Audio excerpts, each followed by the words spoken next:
pode um peixe vivo viver fora? Vamos lá. Pode.com. Pode. Começando mais um Pod.com. E sempre começando com essa banda maravilhosa, Lucas Matos na bateria. Toda vez que ele come ali uma acarajé, né, uma coisa assim, com mais substância, ele chega com essa pegada mais segura. Grande Lucas. Nino Bessa no piano. Grande Nino. É um brinquedo, né? Piano é um brinquedo. Toda criança quer ter, né? E o velho Marlon no contrabaixo. Grande velho Marlon. Pois é. Essa é a banda do Pod.com que você pode contratar, certo? Se você gostar desses caras tocando, pode contratar.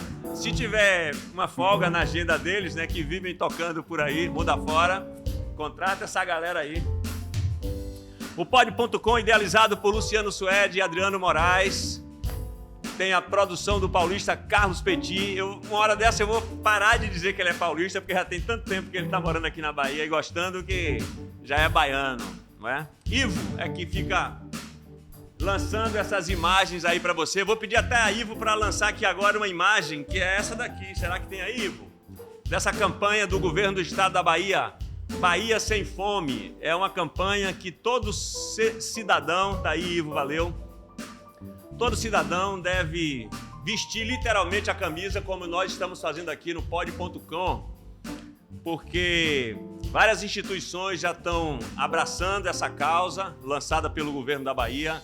Inclusive o Ministério da Cultura, a ministra Margarete Menezes já abraçou a causa, alguns ministérios, e você pode acessar o site que é Bahia Sem Fome, bahiasemfome.ba.gov.br. Vai lá no site, vê como é que você pode também auxiliar para que a gente não tenha nenhum ser humano nessa Bahia, no Brasil e no mundo, se for possível, sem fome, porque o poeta José Delmo diz: com fome eu sou um ser, sem fome eu sou outro ser. E a gente precisa saber que ser é esse que a gente pode ser sem fome, certo? Então vamos lá, vamos abraçar essa causa. Não falei de Pitoco. Pitoco é a figura mais importante aqui desse pod. Sem Pitoco a gente não faz nada por aqui. Então é isso. Eu gosto de dizer sempre um poema aqui na abertura. Sim. Certo? Eu vou dizer daqui a pouquinho um texto seu, Levi Venceslau. Já estou dizendo quem é o nosso entrevistado de hoje. Mas antes de dizer um texto seu, que eu vou dizer daqui a pouco, eu vou dizer um de Fernando Pessoa, que está ligado a esse poema seu, quando ele diz assim: quando eu olho para mim, não me percebo. Tenho tanto a mania de sentir que me extravio às vezes ao sair das próprias sensações que eu recebo. O ar que respiro, este licor que bebo, pertencem ao meu modo de existir, e eu nunca sei como hei de concluir as sensações que a meu pesar concebo. Nem nunca propriamente reparei se na verdade sinto o que sinto. Eu serei tal qual pareço em mim? Serei tal qual me julgo verdadeiramente? Mesmo ante as sensações sou um pouco ateu, um pouco. E nem sei bem se sou eu quem em mim sente. Fernando Pessoa. Que beleza. Maravilha. Como pode um peixe vivo viver fora? Pod.com. Levi Venceslau. Sou eu, desde criança. Desde criança? Que figura. Olha, você é o homem mais difícil da face da Terra. Oxente, como assim? Porque a gente quer você aqui já faz séculos. É mesmo? Aí a sua agenda, graças a Deus, né? É palestrante. É um ser humano que continua estudando sempre, Todo né? dia. Todo dia? Todo dia eu estudo alguma coisa. Mas, Levi, que bom que você está aqui. Quando eu recebi o convite, eu fiquei feliz porque eu ia encontrar você. E sempre que a gente se encontra, tem uma conversa boa, tem uma novidade, sempre tem algo bom para compartilhar do seu trabalho, da sua rotina. Mas eu fiquei preocupado também, porque eu assisto e vi o nível dos convidados. É? Eu disse, pô, vou passar 1h30, 2 horas lá com o Jacques, falando o quê? Aí eu fiquei meio preocupado. Você ficou preocupado? Mas aqui estamos. E eu, quando eu né, pensei em chamar você, eu fiquei preocupado. Eu falei assim, eu vou conversar com o Levi desse nível, desse ser humano? Que isso. Então eu fiquei preocupado. Então é bom que a gente fique preocupado, né? Então, tem uma pergunta só que eu faço, né, assim, não tem roteiro, que geralmente eu faço para os convidados. Tem uns 3 ou 4 que eu não fiz ainda, mas eu quero fazer para você. Faça. Que é para você falar quem é você, quem é Levi, de onde é que você veio, contar um pouco a sua história na sua origem, né? Pai, mãe, família, sua infância, periquito, papagaio, vizinhos, aquela... Para a gente entender um pouco esse ser humano que está aqui, dessa maneira aqui hoje. Então, às 4 horas vai dar, tranquilo. Tranquilo.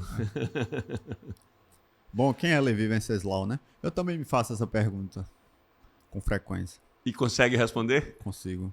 Às vezes. Eu nasci no Rio de Janeiro. Você nasceu no Rio? Nasci no Rio de Janeiro. Tô sabendo agora, tá vendo? A gente já se conhece há um tempão. Tempão. Eu creio que você também é paraibano. Eu me considero paraibano Sim. porque eu fui pra lá muito cedo, né? Acho que eu não tinha nem 1 ano de idade e fui pra lá. Eu nasci numa cidade chamada São João de Meriti.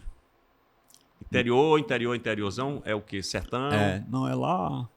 Me perguntaram quem nasce em São João de Meriti, o que é. Aí eu disse, é pobre, muito pobre. É muito pobre.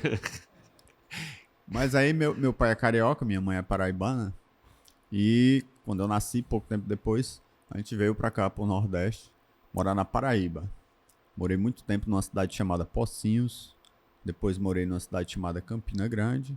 E já na adolescência, mais adulto, eu morei na capital, João Pessoa. Lá onde vivi, me desenvolvi, conheci muita gente. Isso tudo antes do acidente que me deixou...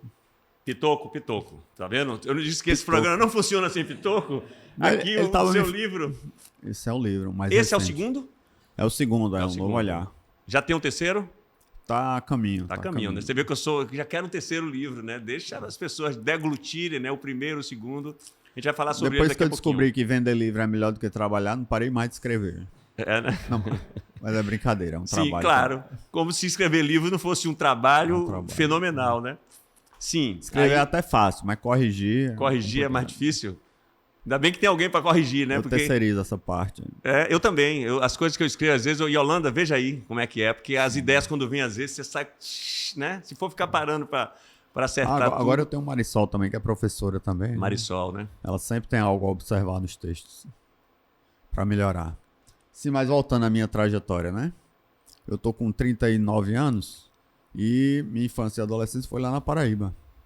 E lá também foi onde aconteceu o acidente, que hoje eu estou diagnosticado tetraplégico, porque aos 26 anos de idade sofri um acidente de carro e tive uma lesão na coluna cervical e fui diagnosticado tetraplégico. Por coincidência ou não, isso era o dia do meu aniversário também. Eu estava voltando para casa de madrugada. Isso na Paraíba?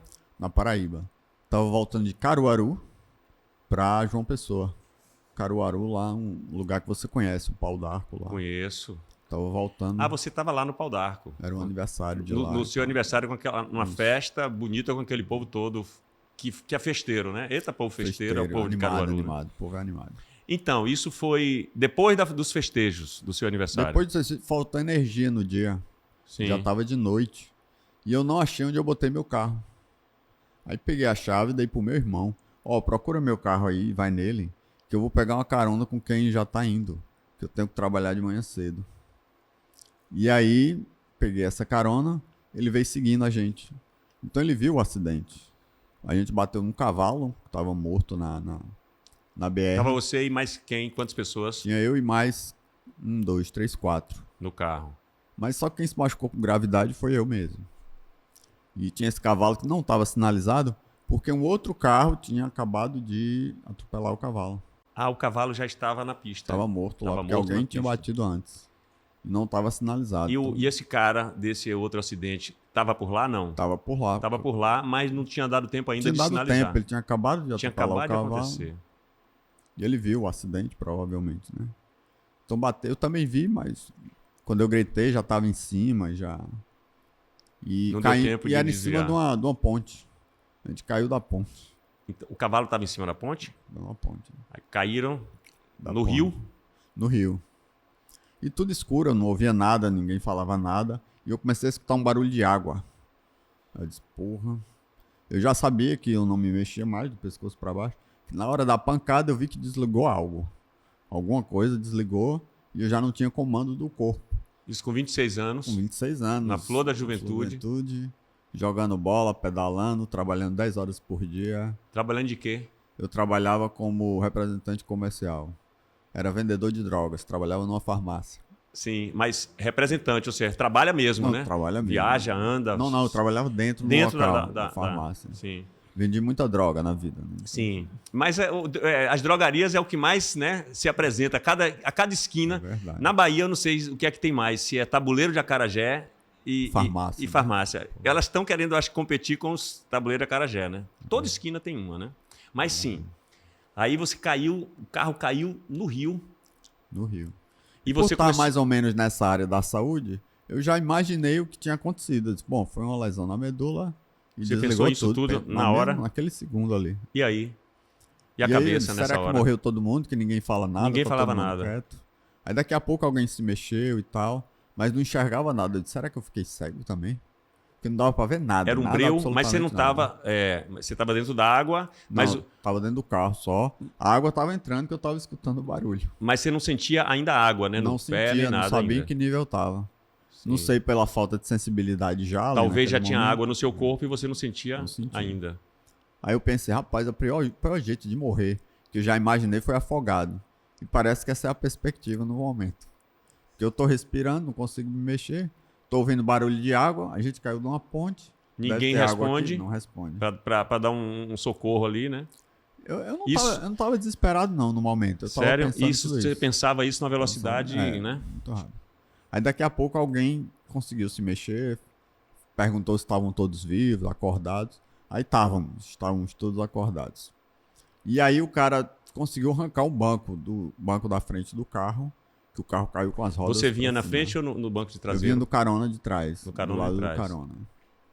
Tava com cinto, mas estava folgado. E foi isso que se eu tivesse com o cinto que apertado... ocasionou. Você bateu a cabeça no teto? Ou Quando algo o carro assim? bateu embaixo lá, meu corpo subiu e a cabeça bateu torta em cima. No teto. Eu escutei o estralo do pescoço na hora. É, sério. Aí é bom a gente dar uma paradinha Sim. aqui assim para dizer assim, a importância para as pessoas, Do não é isso? cinto de segurança, Do cinto de segurança, absolutamente. mesmo quem vai no banco de Atrás, trás. atrás. Aí, Levi, eu aproveito para dizer para mim mesmo, porque assim, eu tenho muito hábito de usar o cinto quando eu estou dirigindo ou quando eu estou no banco do carona da frente. Sim. Quando eu estou atrás, raríssimas vezes eu usei o cinto de Olha segurança. E a gente vê a importância que é, né? Porque você está falando aqui agora que se você tivesse com o cinto, talvez não tivesse acontecido Tivesse evitado. na gravidade que Tinha me aconteceu. machucado, talvez menos, né? É. Eu vou Sim. te pedir um corte pra eu tomar um gole água. d'água, pode Então ser? sou eu que vou te servir água. Exatamente. Diga como é que é, tá? É do meu, bebo água pela boca, normal.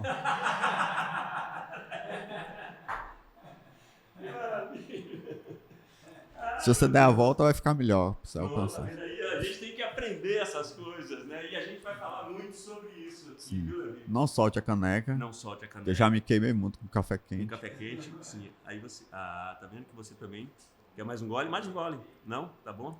Então, Tá bom. toda hora que você quiser água, você fala. Beleza, beleza. E a gente vai falar um pouco... Falando em água, só um ponto. Eu usava traqueostomia, que é um furo que tem aqui, Sim, pra respirar. sim, E esse furo dá direto no pulmão. sim. Uma vez alguém me dando água, eu tava deitado. Pingou água dentro da... Não sei como, mas conseguiu derramar água dentro. E é tipo um afogamento Um mesmo. afogamento. Porque Foi a pro água pulmão. cai direto no pulmão. E aí? Aí eu chamei por Deus e meia hora depois eu tava acordado novamente. Não aconteceu nada grave, não. Sim, mas paramos dentro do rio ainda, né? Dentro do rio ainda, as pessoas acordando, Sim. Aí me chamava pra sair, que todos conseguiram sair. todos conseguiram sozinhos. sair. Eu disse, não, eu não consigo me mexer, não tenho...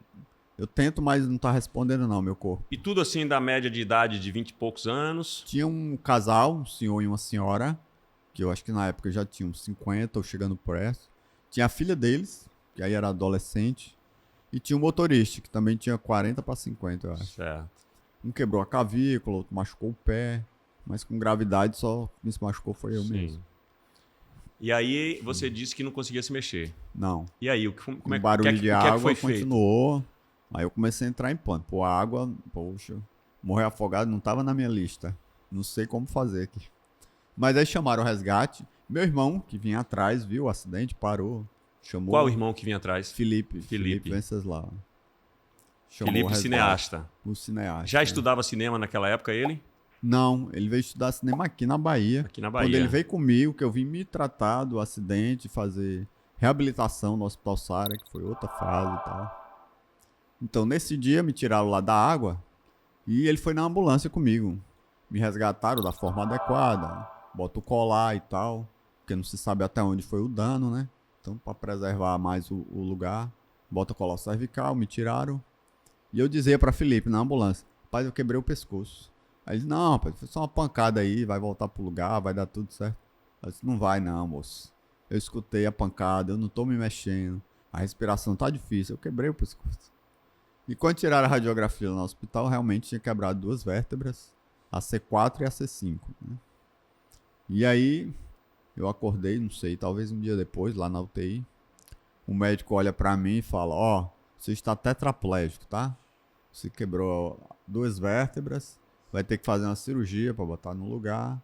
E do pescoço para baixo você não vai mexer mais nada. Assim, dessa forma delicada, simples, sutil. delicada e carinhosa. Isso, chegou. Eu não processei essa informação. Para mim não significava nada o que ele estava dizendo. Isso é um absurdo. Mentira que isso não aconteceu. Daqui a pouco eu tô de pé de novo. E tava meio drogado, com muito remédio ali já. Não processei muito essa informação, não. Nos dias seguintes, né, aí foi cair na ficha, né? Que realmente o negócio tinha acontecido, que eu estava tetraplégico e não sabia nada sobre isso, viver nessa condição, como é que seria, como é que não seria. E achavam que eu também não ia sobreviver. Você achava ou eles achavam? Achavam. Depois eu também comecei a achar. Né? E como era isso na sua cabeça ali? Era muito... Você tinha uma vida ativa, né? Eu com 26 anos. Fazendo tudo, estava querendo entrar na faculdade, já estava estudando para isso. Eu estudava música, pretendia entrar na faculdade, continuar estudando. Tocava violão, guitarra. Então, eu tinha um jargão que era comum, eu dizia: se for para eu viver dependente de alguém ou de terceiros, eu prefiro morrer. Você dizia isso? Constantemente. Meu amigo, olha como são as coisas, né? Se eu tiver que depender de uma terceira... A gente não sabe do futuro um minuto na frente, né? Não sabe. E voltando um pouquinho, dentro do carro, você imagina que a discussão, que era o meu aniversário, dia 2 de maio. Sim. Eu tava com um bolo no meu colo. E dentro do carro, a discussão que eu vinha tendo com a menina que tava do meu lado... Era que adolescente? Adolescente. Que quando você muda de uma idade para outra, não faz diferença nenhuma, não muda nada. Eu lembro do exemplo que eu dei para ela. Quando você acha que uma pessoa de 18 anos de idade, quando tá com 17, faz 18, fica de maior, vai mudar alguma coisa instantaneamente na cabeça dela? Ela vai passar a ser responsável e tudo mais, virou um adulto? Claro que não. Então não significa nada uma data de aniversário. Esse dia não representa nada. Aí 2 minutos depois, estava eu lá, já tinha virado meia-noite, já era meu aniversário, estava eu tetraplégico, e daí para frente seria uma vida totalmente diferente, provando que o que eu estava falando não tinha nada, não tinha sentido nenhum, né? Porque minha vida agora mudou totalmente, era outra, dali para frente eu posso dizer que era outra pessoa. Um detalhe, o seu aniversário foi na virada. Na virada. Foi era meia-noite, então quando... Estava próximo de meia-noite. Foi nos primeiros minutos do dia 2 de maio. Do 2 de maio. Praticamente perto da hora que eu nasci também, né? Sim. É uma série de coincidências, se é que são coincidências, se é que são, né? Que contando assim parece até narrando um filme, né? Desde quando você começou a falar que você não sabia onde estava o seu carro porque faltou luz, olha, faltou luz. Faltou luz. Né? Assim, quem tem alguma ligação com espiritualidade, né? com a vida, com a existência, com essa busca que a gente dos mistérios da vida, né? Tem algumas coisas aí que parece que estão ligadas simbolicamente ou metaforicamente ao acontecimento, né? Aí você não vai no seu carro, você vai num carro de carona com outras pessoas, né? Mas a gente nunca sabe, né, Levi? A gente nunca sabe, né? Mas eu não sou vidente nem nada não, tá? Eu senti um tremor aqui, mas acho que o prédio não vai tremer. Sim, aí...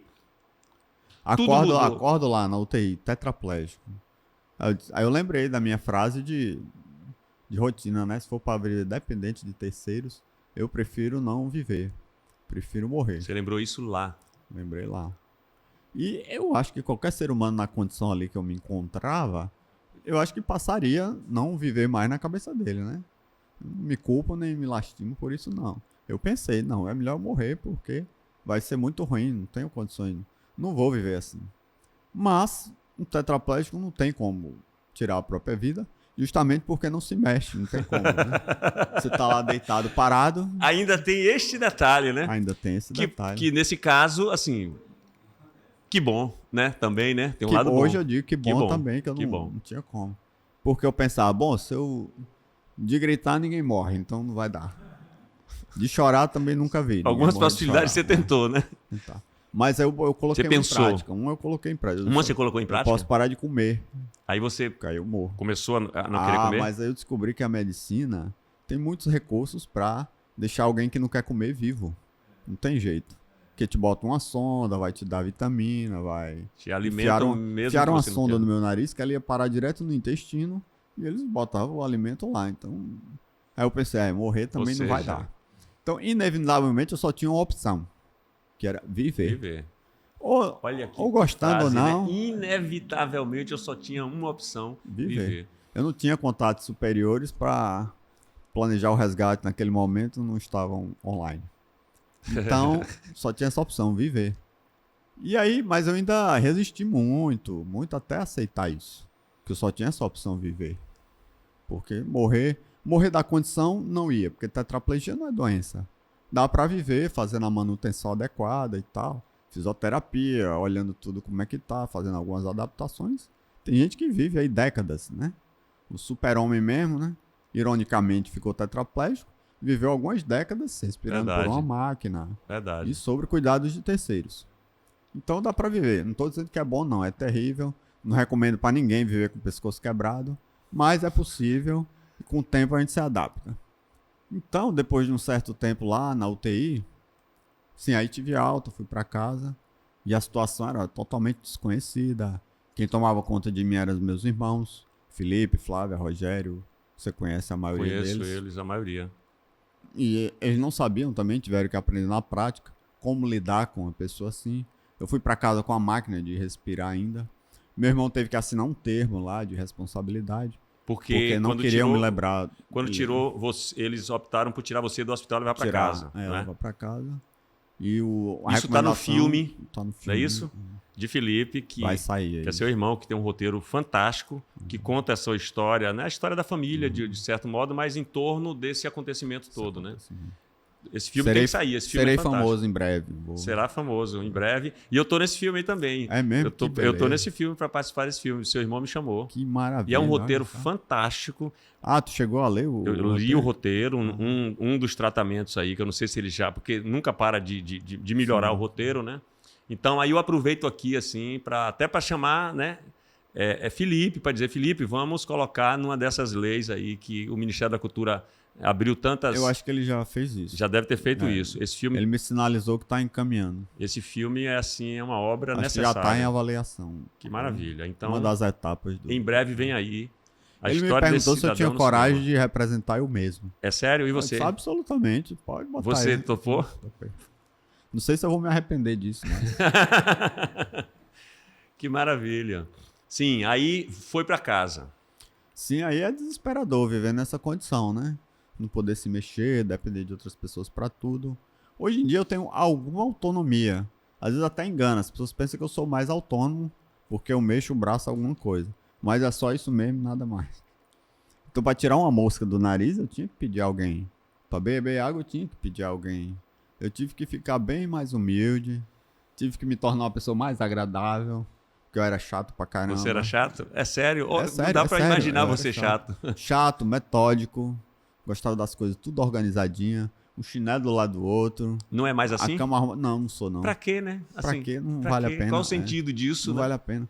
Trabalhar também, eu trabalhava muito. Hoje eu não trabalho nem um terço do que eu trabalho. Não é necessário trabalhar muito, gente. Trabalhem pouco. Aproveitem mais a vida. Eu via pouco meus amigos, eu viajava pouco, eu curtia pouco minha família. Trabalhando muito, sabe lá Deus pra quê? Jamais eu ia enricar fazendo o que eu fazia. Eu ficava adiando. Não, quando eu tiver tal idade ou quando eu tiver tal patrimônio, aí sim eu vou fazer aquela viagem. Quando eu tiver uma casa em tal lugar, aí sim eu vou aproveitar o fim. Não vai não, pessoal. Vá hoje. Vá a pé, vá de bicicleta, vá de ônibus, mas vá. Porque você não sabe o que vai acontecer amanhã. Não sabe, Então, né? eu tinha essa coisa de quando aposentar, ou quando eu estiver na faculdade, ou quando eu tiver uma renda X, eu vou fazer tal coisa. Não esperem, façam hoje, porque amanhã pode não chegar. Então, voltando um pouquinho na linha do tempo, onde Na é que sua eu tava, casa, a adaptação de... Era tudo novo para todo mundo, né? Para novo, você e para seus irmãos todos, né? Eu morava no 3º andar e não tinha elevador, né? Então eu passei um ano sem sair de casa. Quase um ano. Saí uma vez para ir para o hospital e voltei. Mas a condição física também não permitia fazer muita coisa. Eu não podia sentar na cadeira de rodas porque eu tinha lesão de pele, que chama escara, né? Úlcera de pressão. Então tinha nas costas inteiras, era uma ferida. Quando eu via refletido no espelho que alguém me mostrava, meu cérebro não entendia que aquilo era em mim. Era uma coisa tão horrível de se ver. Terrível de se ver, né? Rapaz, eu tô morto-vivo aqui, uma ferida desse tamanho aberta. Era uma de um lado, uma do outro, outra nas costas. E qual era a esperança que você tinha de sobreviver àquilo tudo, né? Porque além do acidente, vieram as condições, né? No processo todo de tratamento, que às vezes eram situações quase que você não ia sobreviver, né? Eu conheço um pouco conheço por vocês relatando, mas também conheço porque isso está no filme, né? No roteiro conta isso, né? Que tiveram situações assim de ter que voltar para o hospital. É verdade. Como era que era na sua cabeça isso? Era uma loucura. Eu queria acabar com Não é que eu queria me matar, eu queria acabar com aquele sofrimento. Mas me diga uma coisa, porque assim, a gente sabe que a mente determina muita coisa, né? É verdade. Mesmo você dizendo ali, como é que eu nem, sei lá, pensar em se matar, tem alguma coisa nessa mente sua que tem uma força muito grande, que eu acho que é o que determina o seu movimento na vida mesmo, né? É verdade. E você tinha consciência disso, não? Naquele primeiro momento, não. Era tudo muito sofrido, tudo muito corrido, tudo muito dolorido. Às vezes era tanta dor que não dava tempo de pensar em nada. Não tinha espaço nem para refletir sobre a condição, talvez espiritual, daquele momento, né? Quando eu lembrava de Deus, era uma raridade. Mas aí eu passei a lembrar com mais frequência, quando a coisa foi serenando mais. E aí eu fui entendendo que a minha condição era aquela e eu não podia mudar. E que se eu resistisse, eu ia piorar muito a situação. Então eu fui cedendo aos poucos. Então, assim, um monte de aprendizado naturalmente, como diz o povo, né? Você escreveu um livro, Cadeira Elétrica. Cadeira Elétrica. Certo? Você está falando aí, tem coisas que você está falando que você relata no livro. Isso. Uma das coisas que você relata no livro é que quando você... não sei se era sedado, não sei qual era o remédio que te davam, é como se você saísse do corpo e passeava. É verdade. Como era isso? Você lembra? Aconteceu algumas experiências assim. Quando eu ia fazer alguma cirurgia, que eu tomava... Depois eu relatava isso para os médicos, mas eles diziam que eu estava sedado e que eu tinha sonhado, que eu tinha... Eles não acreditavam. Que eu tinha viajado. Perguntava se eu usava alguma coisa, se alguém estava me dando alguma coisa escondida lá. Alguma droga? Alguma droga. Como se o que você tivesse utilizado, né? Para poder ter condição de não sentir dores não fosse uma droga, né? Uma droga e poderosa. Poderosa, né? E eu passei até a gostar de tanto usar. Quando eu sabia que ia fazer uma cirurgia, eu disse, eu vou tomar aquele negócio que dorme, que dá uma relaxada, né? É aquilo mesmo. Que figura.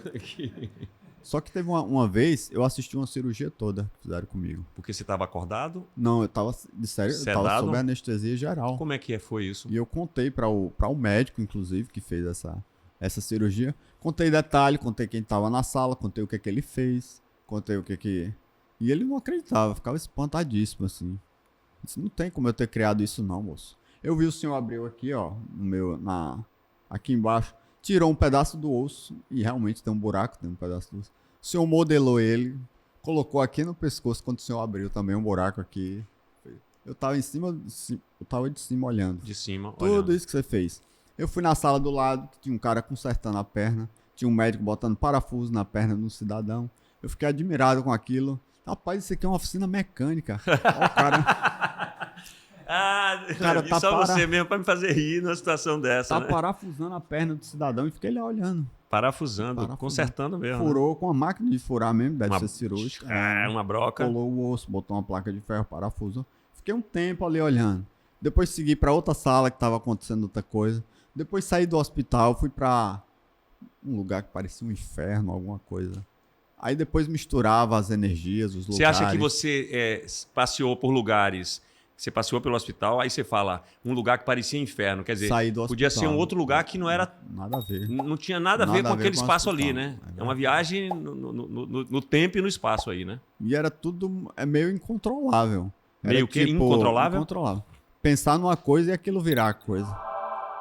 Pensar num ambiente e aquilo se tornar o ambiente. Aí quando eu tava pegando o jeito da coisa, eu acordava.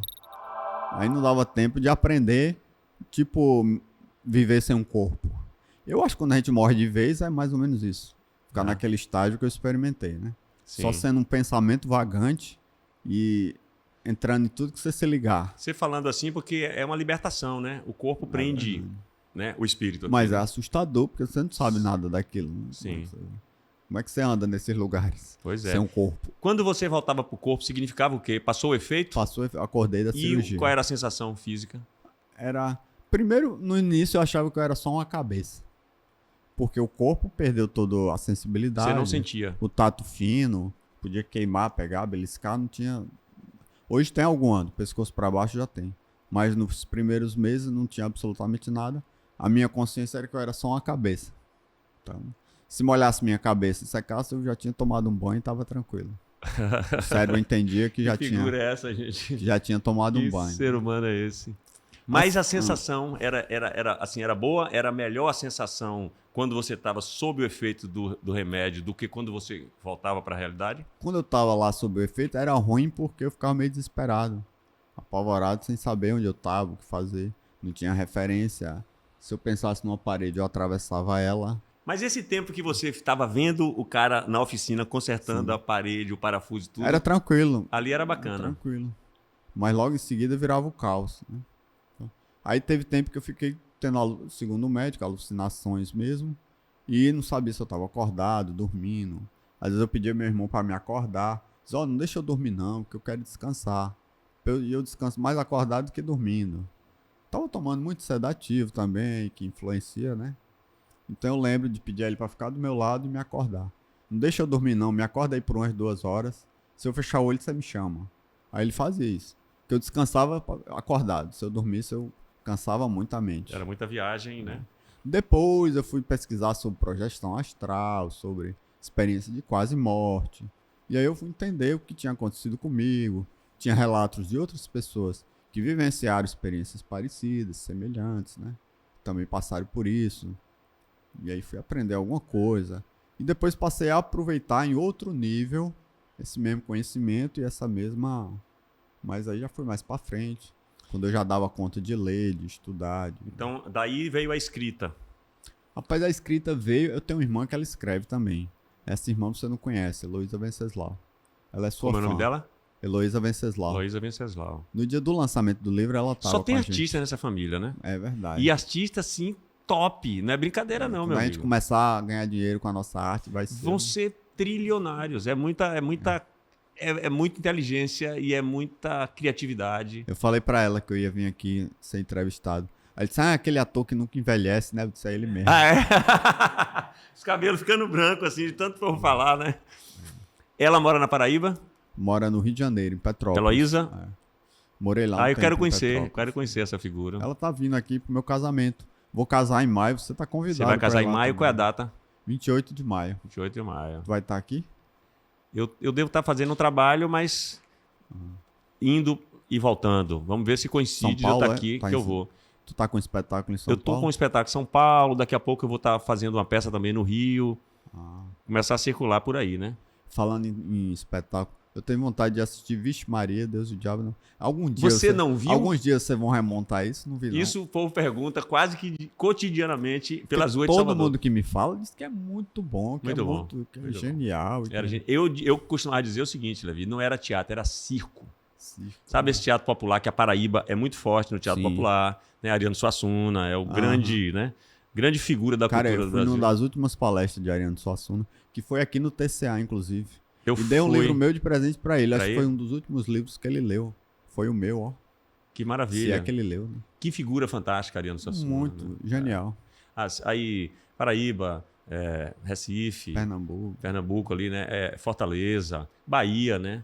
Tem essa coisa muito Ceará, forte, né? Mas... Vão remontar ou não? Você não respondeu. Sim, vixe Maria, eu estava aqui pensando o que era quem estava falando. Eu viajei aí na maionese. Sim. O povo pergunta sempre. Fernando Guerreiro já quis fazer um filme, já pensou em fazer um filme. Sim. Eu acho que seria algo assim, um pouco na linha do filme de Ariano Suassuna, do O Alto da Compadecida. O Alto da Compadecida. Seria algo naquela, né? Semelhante àquilo ali, assim. Que estão refilmando, eu vi aí, né? O Alto da Compadecida. Eu vi Celto Mello num vídeo com Matheus Nastergalli falando que não sei se estão refilmando ou se já refilmaram. Então vem o Alto da Compadecida 2, que deve ser uma maravilha. Ariano Suassuna não escreveu, né? Quando eu quero rir, eu boto aquele filme. Você bota aquele filme. Já assisti 300 vezes. Então você não viu Vixe Maria? Não vi. Você ia amar Vixe Maria. Cheguei na Bahia, acho que já não estava mais em cartaz. Você ia amar Vixe Maria. Mas é o seguinte, tem pequenos vídeos no YouTube. Vamos à água novamente, Jackson, por favor. Tem pequenos vídeos no YouTube. Água. Ah. Sim. Vamos falar do livro? Sim, vamos.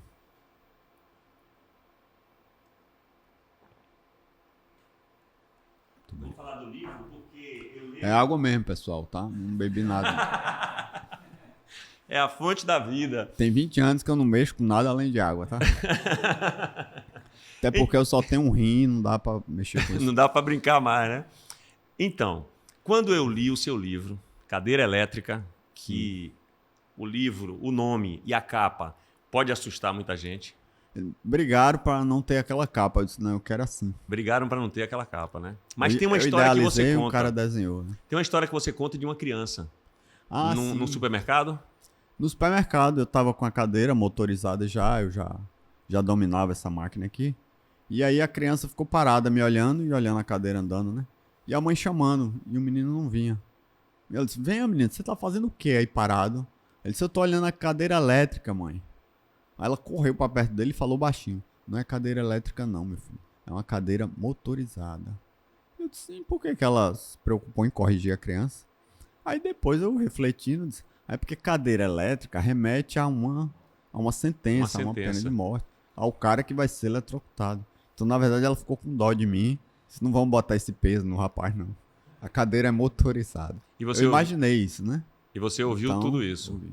Aí eu pensei, bom, então vai ser o nome do livro, Cadeira Elétrica. Você já estava escrevendo nessa época? Eu não lembro. Não lembro se eu já estava. Mas se não, lembrou e trouxe ali o nome. Coloquei lá e contei essa história lá dentro. E é um livro fantástico, que tem quantas páginas? Ele é um livro fininho assim? Livro fino, eu adoro livro fino. Livro grosso me cansa só quando eu olho. Eu acho que tem umas 200 no máximo. 200 no máximo. E que é um livro que, assim, para você que está nos assistindo, se não conhece o livro, procure. Ele está esgotado, eu só tô Está esgotado? Né? E aí, vamos fazer mais uma edição? Vai sair uma nova edição. Porque é um livro, é mais ou menos da espessura desse. Isso. Que eu comecei a ler e eu não conseguia parar. Eu estava fazendo algum trabalho na época que eu tinha que me concentrar para ir pro personagem. Eu estava indo, gravar o personagem na Globo. Sim. Mas eu saía lendo assim, aí só fechava o livro quando eu tinha que me conectar com uma coisa que era o meu ofício, sabe? Que é um livro fantástico. Eu vou dizer um trecho do livro, certo? Que eu digo ele por aí. E às vezes eu uno ele com esse poema que eu falei de Fernando Pessoa no começo. Se você está ouvindo agora, vai lá depois no começo e ouve o poema que eu falo de Fernando Pessoa. Faz um corte junto os dois. Faz um corte. Ó o meu nível, dividindo um poema com Fernando Pessoa, meu Deus. Pois é. Olha só, viu, galera da banda? Olha o que esse camarada escreve no livro dele, que na minha compreensão, o que aconteceu com você também é como se destampasse aí um acesso na espiritualidade que talvez você não tivesse ainda. E aí Levi diz assim, imagine que você mora em uma casinha bem pequena e em uma noite de insônia observa uma pequena rachadura em uma telha onde se vê um pontinho de luz. Ao se aproximar, vê que não é só uma luzinha. Remove a telha rachada e descobre uma infinidade de estrelas. Retirando todas as telhas, eu descobri que a minha casa não tem fim. Meu endereço sou eu. A cada mistério descoberto, outros tantos vêm surgindo. Entrei em um processo de busca que me levou a saber que já fui muitos e que ainda sou cada um dos que fui. Encontrar-me com todos esses eus é saber quem eu sou e seguir em busca de ser mais. É lindo demais isso, meu amigo. Aí, não é? Eu estou perguntando, foi eu mesmo que escrevi. Aí, Para você que está assistindo agora, para você não precisar fazer esse recorte, quando eu digo isso, aí eu falo para eu, né? Seguir em busca de ser mais, né? E seguir em busca de ser mais. Aí eu emendo dizendo, quando eu olho para mim, não me percebo. Tenho tanto a mania de sentir que me extravio, às vezes, ao sair das próprias sensações que eu recebo. O ar que respiro, esse licor que bebo, pertencem ao meu modo de existir e eu nunca sei como hei de concluir as sensações que a meu pesar concebo. Nem nunca propriamente reparei se, na verdade, sinto o que sinto. Eu serei tal qual pareço em mim? Serei tal qual me julgo verdadeiramente? Mesmo ante as sensações, sou um pouco ateu e nem sei bem se sou eu quem me sente. Se quiser, é de um autor só. Eu acho que não foi você que escreveu, foi Fernando Pessoa, o seu livro, entendeu? Eu escrevi isso de madrugada com insônia mesmo. Com insônia? Insônia, sem dormir. E aí, nessa época, cuidador e eu dormia no mesmo quarto. Eu pedi pra ela me sentar, me dar o computador. Fazer alguma coisa que eu tava sem sono. Aí me veio esse texto, eu escrevi. Acho que é o último texto do livro, né? É lá no final. O título é Se Eu Vou Continuar Escrevendo, Não Sei. Aí eu escrevo isso aí. Mas é de uma beleza, assim. Eu digo isso muito. Eu tenho que, em um determinado momento, parar e dar uns direitos autorais para você, pagar para você alguma coisa. Porque nas minhas apresentações... Mas deixa eu lhe contar uma coisa que você não sabe. Naquele texto de apresentação do meu livro que você fez lá em 2013, toda vez que eu botava aquele vídeo no ar, eu vendia livros. Você vendia então, livros? Eu é que tenho que pagar para você. Que maravilha. Que é do segundo, que é desse. Não, é do Cadeira Elétrica. É do Cadeira Elétrica mesmo. Você fala... Você conta que leu e que leu numa sentada só e que te motivou, te emocionou. Aquele vídeo sempre vendia livro quando eu botava ele no ar. Até que um dia o YouTube começou a barrar ele dizendo que tinha direito autoral. Eu acho, alguma coisa assim. Aí o vídeo se perdeu e deixei de vender livro. A gente faz outro. Vamos fazer. Vamos fazer outro. Não, só você recitando essa parte já vai vender mais alguns. Já vende alguma coisa, né? Então, eu brinquei com você na época. Eu conheci você ali, né? Próximo daquela... Sim. Então, na época eu brinquei. Eu falei assim, vem cá. Quem foi que escreveu isso aqui? Não foi você, não. Eu brincava. Porque é fantástica a escrita. Assim, porque é fantástico. Não só o que você narra, mas é da maneira que você narra. Você consegue ali uma fluidez na sua narrativa, uma clareza na narrativa, um nível, assim, uma profundidade nas coisas que você fala da vida, da existência, né? Você está falando de coisas que você viveu, mas está falando da vida. Quando você está falando aqui desde o começo, eu estou rindo muito, mas eu me emociono muito também. Porque são coisas muito fortes, né, da vida, mas que você... Levi, não sei se por causa desse nome Levi, né? Tem uma leveza aí nas coisas que você narra que para nós é muito importante. Pois é, eu não sabia que eu sabia escrever. Eu nunca tinha escrito nada. Você me falou isso quando Mal eu te perguntei. escrevia a redação, o texto da escola. E aí essa irmã minha, Heloísa, ela me provocou um dia. Ela perguntou se eu tinha diário, se eu já tinha pensado em escrever, fazer um diário e contar o que estava acontecendo comigo no dia a dia. Que era um jeito de botar para fora, externalizar, ou sei lá, algum método terapêutico. Nessa época eu nem imaginava que eu ia estudar psicologia, que eu ia ser psicólogo. Eu disse, não estou escrevendo, não faço nada disso, mas vou experimentar. Eu já estava começando a digitar no computador, eu consigo digitar com o dedo só, mas digito. E aí comecei a escrever o que estava acontecendo no meu dia a dia, fazendo um diário. Só que eu comecei a lembrar do acidente, de como aconteceu, dos detalhes, eu não lembrava muita coisa. Tempos depois que essa memória começou a aparecer. Quanto mais eu escrevia, mais conteúdo vinha. Até eu escrevi esse livro em 30 dias, no máximo. Aquela história toda, E aí contei a história da família, da minha infância, e foi vindo coisa. E eu botando no papel. Aí quando eu mostrei pra ela, eu disse, olha Luiz, eu tô fazendo o que você falou. Escrevendo e tô lembrando de história. Aí quando ela viu, ela disse, rapaz, isso aqui dá um livro. Dá um livro e um bom livro. Aí ela pegou todos os rascunhos, imprimiu e montou, botou em ordem. E aí tava o livro pronto. Fui atrás de patrocínios e pessoas E foi um divisor de águas ali na minha vida, porque quando o livro saiu, depois do lançamento, eu tive a oportunidade de conhecer muitas pessoas, viajar, dar palestra, conhecer outras cidades, outros estados. Você mesmo eu conheci naquele dia. E mais um monte de gente boa que a gente criou uma ligação e outros projetos foram aparecendo. Se fala que é um divisor de águas. E é interessante pelo seguinte, porque também muita gente passa a te conhecer lendo aquele livro. É verdade. Né? A cabeça desse ser humano aí, assim, né? E a importância, né? Naquele primeiro momento ficou no ciclo de amigos e familiares, né, conhecidos, mas depois ele extrapolou isso e gente que eu nunca vi na vida, até de outros países, falam que leram e escrevem um depoimento ou mandam alguma coisa pra mim. Então ele foi além do que eu esperava. Teve o lançamento ali na Eva Res, né? Naquele teatro do shopping. Você generosamente compartilhou lá. Um presente pra mim tá ali. E assim, o teatro cheio. Inclusive teve gente que não pôde entrar porque não tinha mais lugares. Pois é, rapaz. E assim, o que me chamou também muita atenção ali é que você falava de você, né? Obviamente, do seu ponto de vista. Como é que as pessoas lidam com uma pessoa que usa uma cadeira de rodas. E a plateia ria muito. E o que eu acho importante é que a gente possa rir a partir do seu relato. Por exemplo, você pode falar algumas situações que você já viveu? Vixe, tem um bocado. Mas uma comum é que as pessoas pensam que por estar numa cadeira de rodas, eu não falo, eu não interajo. Se eu tiver com um acompanhante, a pessoa chega e fala com o acompanhante. Ele tá fazendo o que aqui? Então, como é o nome dele? O que aconteceu com ele? Né? E você ali presenciando tudo aquilo. Como né? a gente já está habituado, aí meus assistentes já falam, não, ele se comunica, pode se dirigir diretamente, né? Isso acontece tanto que eu estava no aeroporto outro dia e estava uma cuidadora do lado e a atendente de uma pessoa que devia ser instruída a lidar com todo tipo de pessoa, mas não, a própria atendente lá da Gol estava falando com a minha assistente. Dizendo, pega esse documento, apresente em tal lugar, leve ele para tal lugar. Aí a minha assistente começou a rir. E a moça falou, eu tô falando sério, isso é importante. Ela disse, eu tô rindo porque você tem que dizer isso para ele. Não é para mim não, eu sou só acompanhante aqui. Você fica invisível, né? Invisível, né? Pergunta se eu falo, pergunta como é meu nome, né? Aí às vezes eu chamo, pode perguntar direto para mim que, né?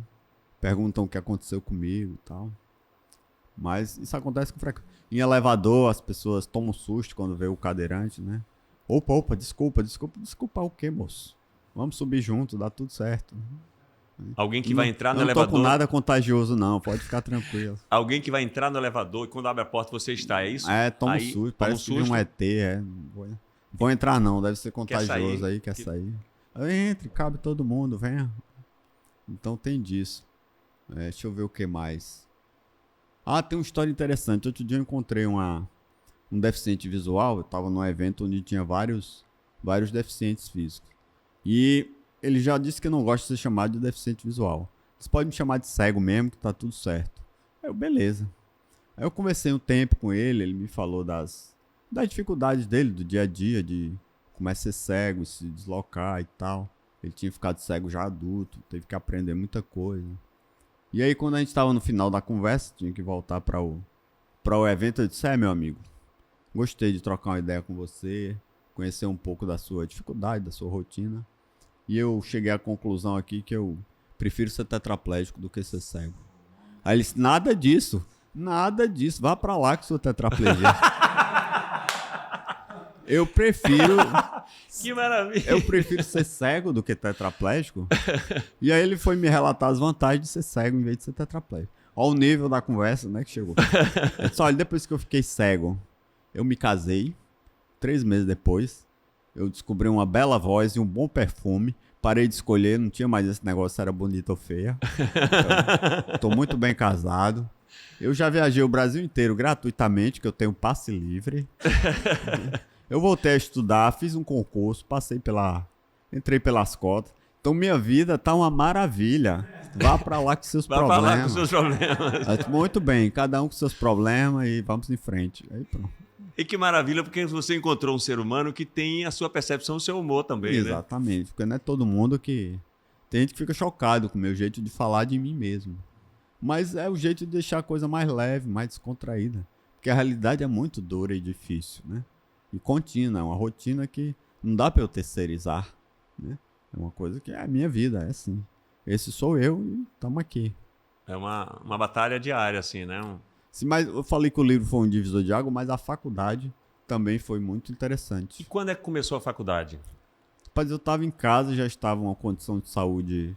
Eu já estava aqui em Salvador, já tinha feito processo de reabilitação no Hospital Sara, que nunca vi nada igual, não imaginava que existia esse tipo de tratamento para pobre ou para quem não tem condição de ter um plano de saúde decente, né?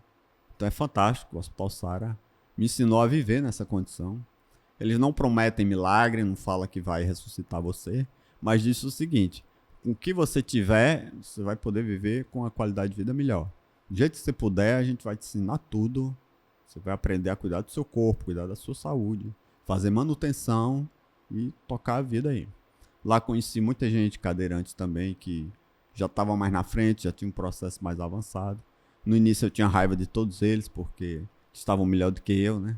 Mas depois eu comecei a ser mais humilde, começar a aprender, entender como é que ele ia pra cadeira, como é que ia pra cama, como é que ia pro carro, como é que saía, como é que fazia xixi, como é que fazia cocô.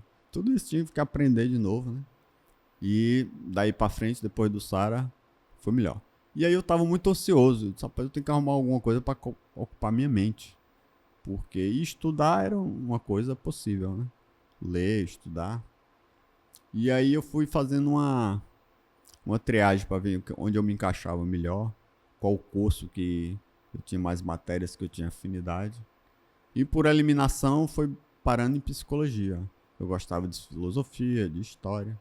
Não foi assim por uma questão altruísta, ou que eu gostava de cuidar das pessoas, ou eu não estava nem aí para isso não.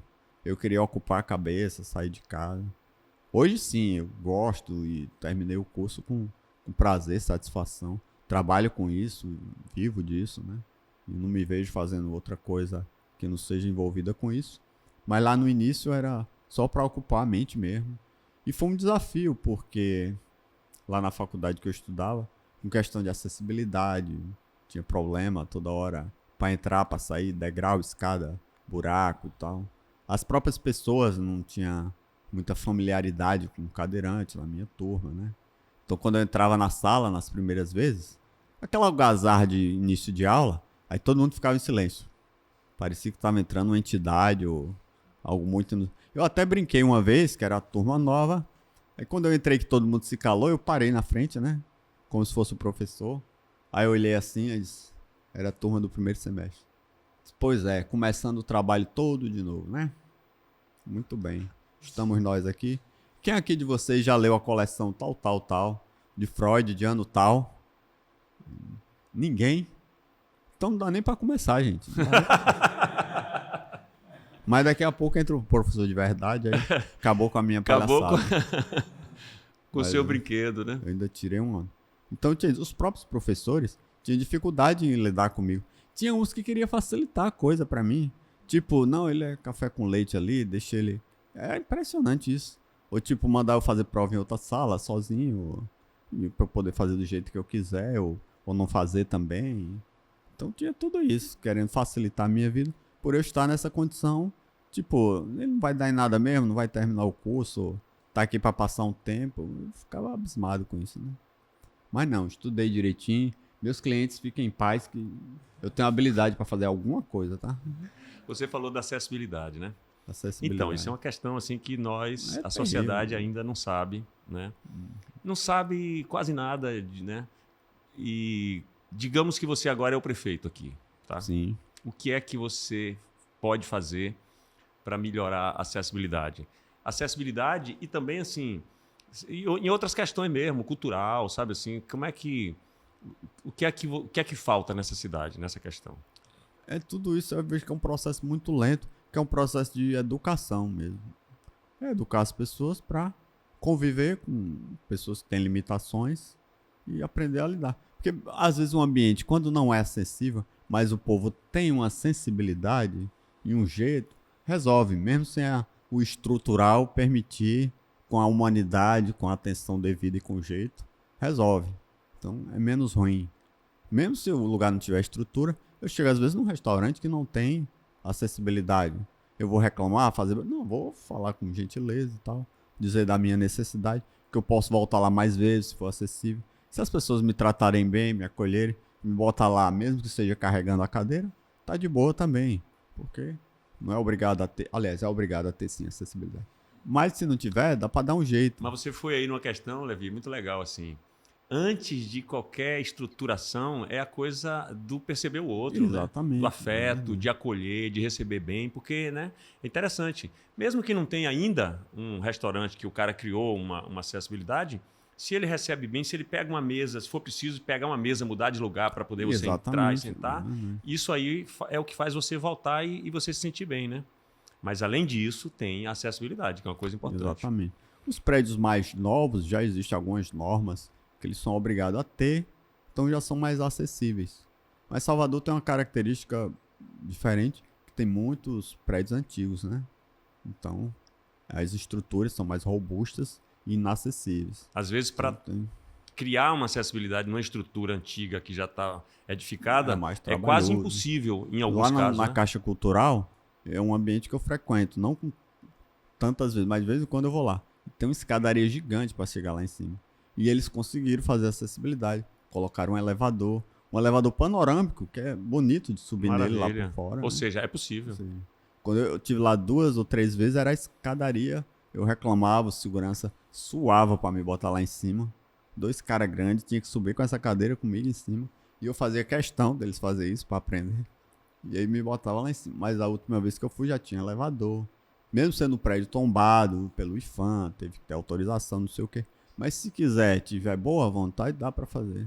Então, e é um trabalho, eu parei de me irritar com falta de acessibilidade. Eu tô preferindo esse trabalho mais de educar mesmo. Dizer o que é que precisa, como é que faz, qual é o caminho. Não, pega um financiamento ali e tal, que é permitido. Você vai fazendo, vai ter custo. Sua clientela vai aumentar, né? Provador de loja mesmo, por exemplo. Não tem provador para cadeirante, né? Não é porque... Não, porque não tem demanda. Vou fazer, vai ficar aqui... Não vai não, moço. Não tem demanda porque não tem acesso. Se tiver acesso, a gente vai vir, né? Então, senhoras e senhores, botem portas largas nas suas lojas, né? Botem provadores para cadeirante, que a gente quer deixar dinheiro aí.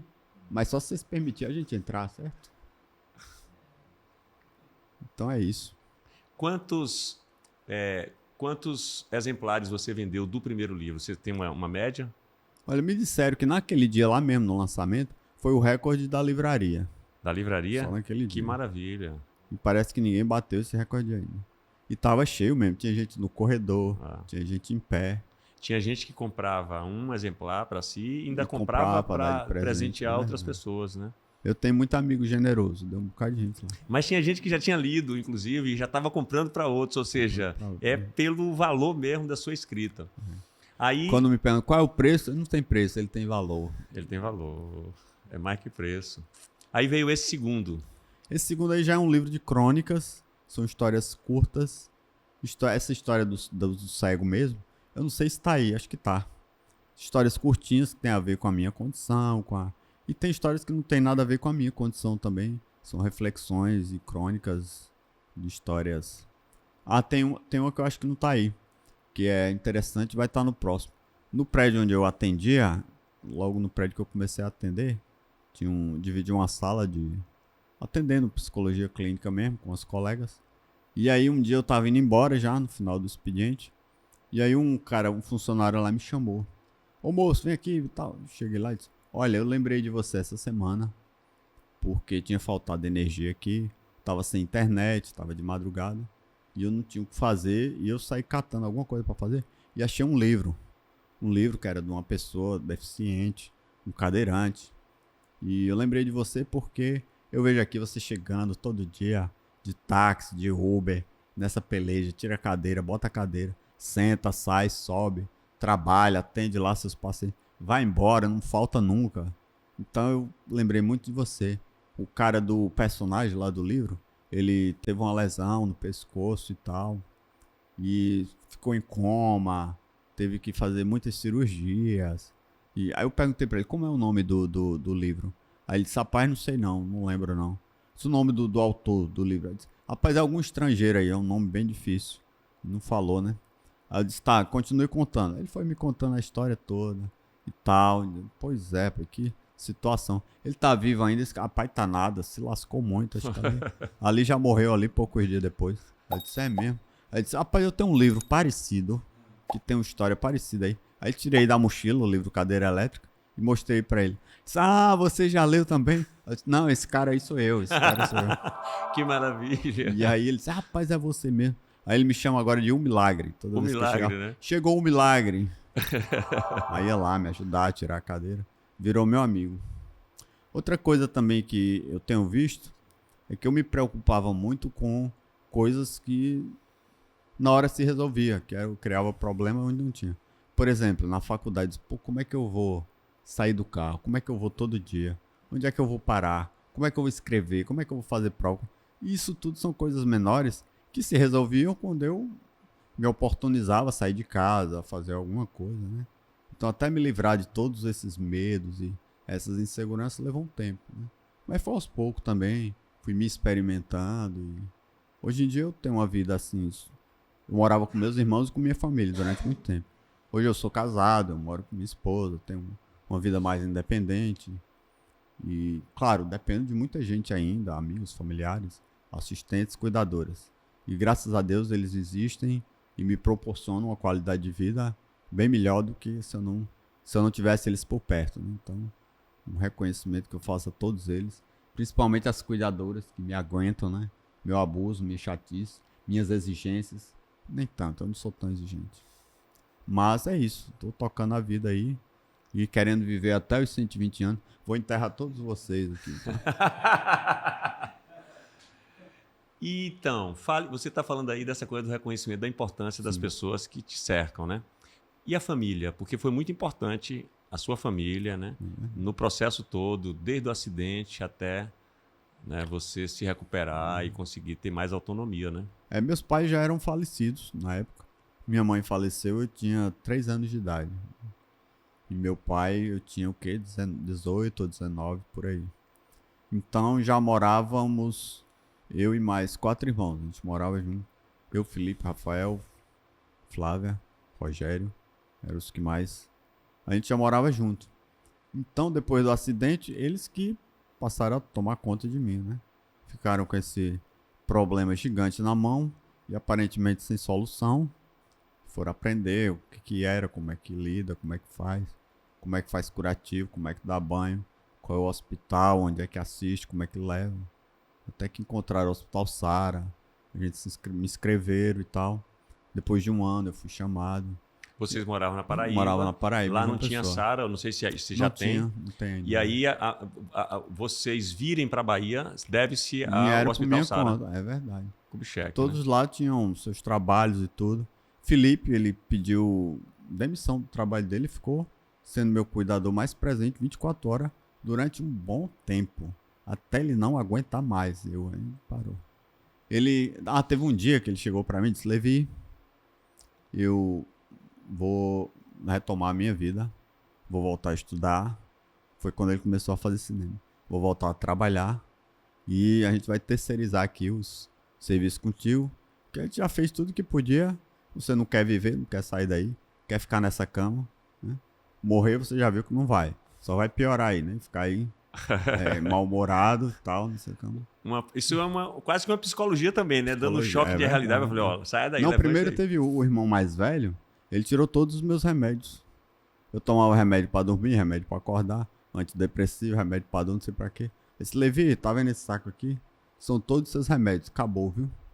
Eu não recomendo e nem que é pra fazer. O que ele fez foi erradíssimo. Deu certo, mas foi errado. Mas ele queria dizer reaja, né? Reaja. Você tá dopado, você não... Que dia da semana é hoje? Eu não sabia. Que horas são? Não sabia. O que você toma de remédio? Não sei. Pois é, ó, tá tudo aqui dentro desse saco. Vai pro lixo. Você vai dormir sozinho, vai acordar sozinho. É temeroso isso, não façam isso. E de fato, 3 dias depois eu tava dormindo no horário, acordando no horário, sentindo fome, sentindo raiva principalmente. Porque viver dopado, depois de um certo ponto, você começa a achar bom. Toma um remédio, relaxa ali, dorme, sonha, depois acorda, não tem compromisso com nada, nem com ninguém. É o melhor jeito de você esquecer. O problema é tomar remédio.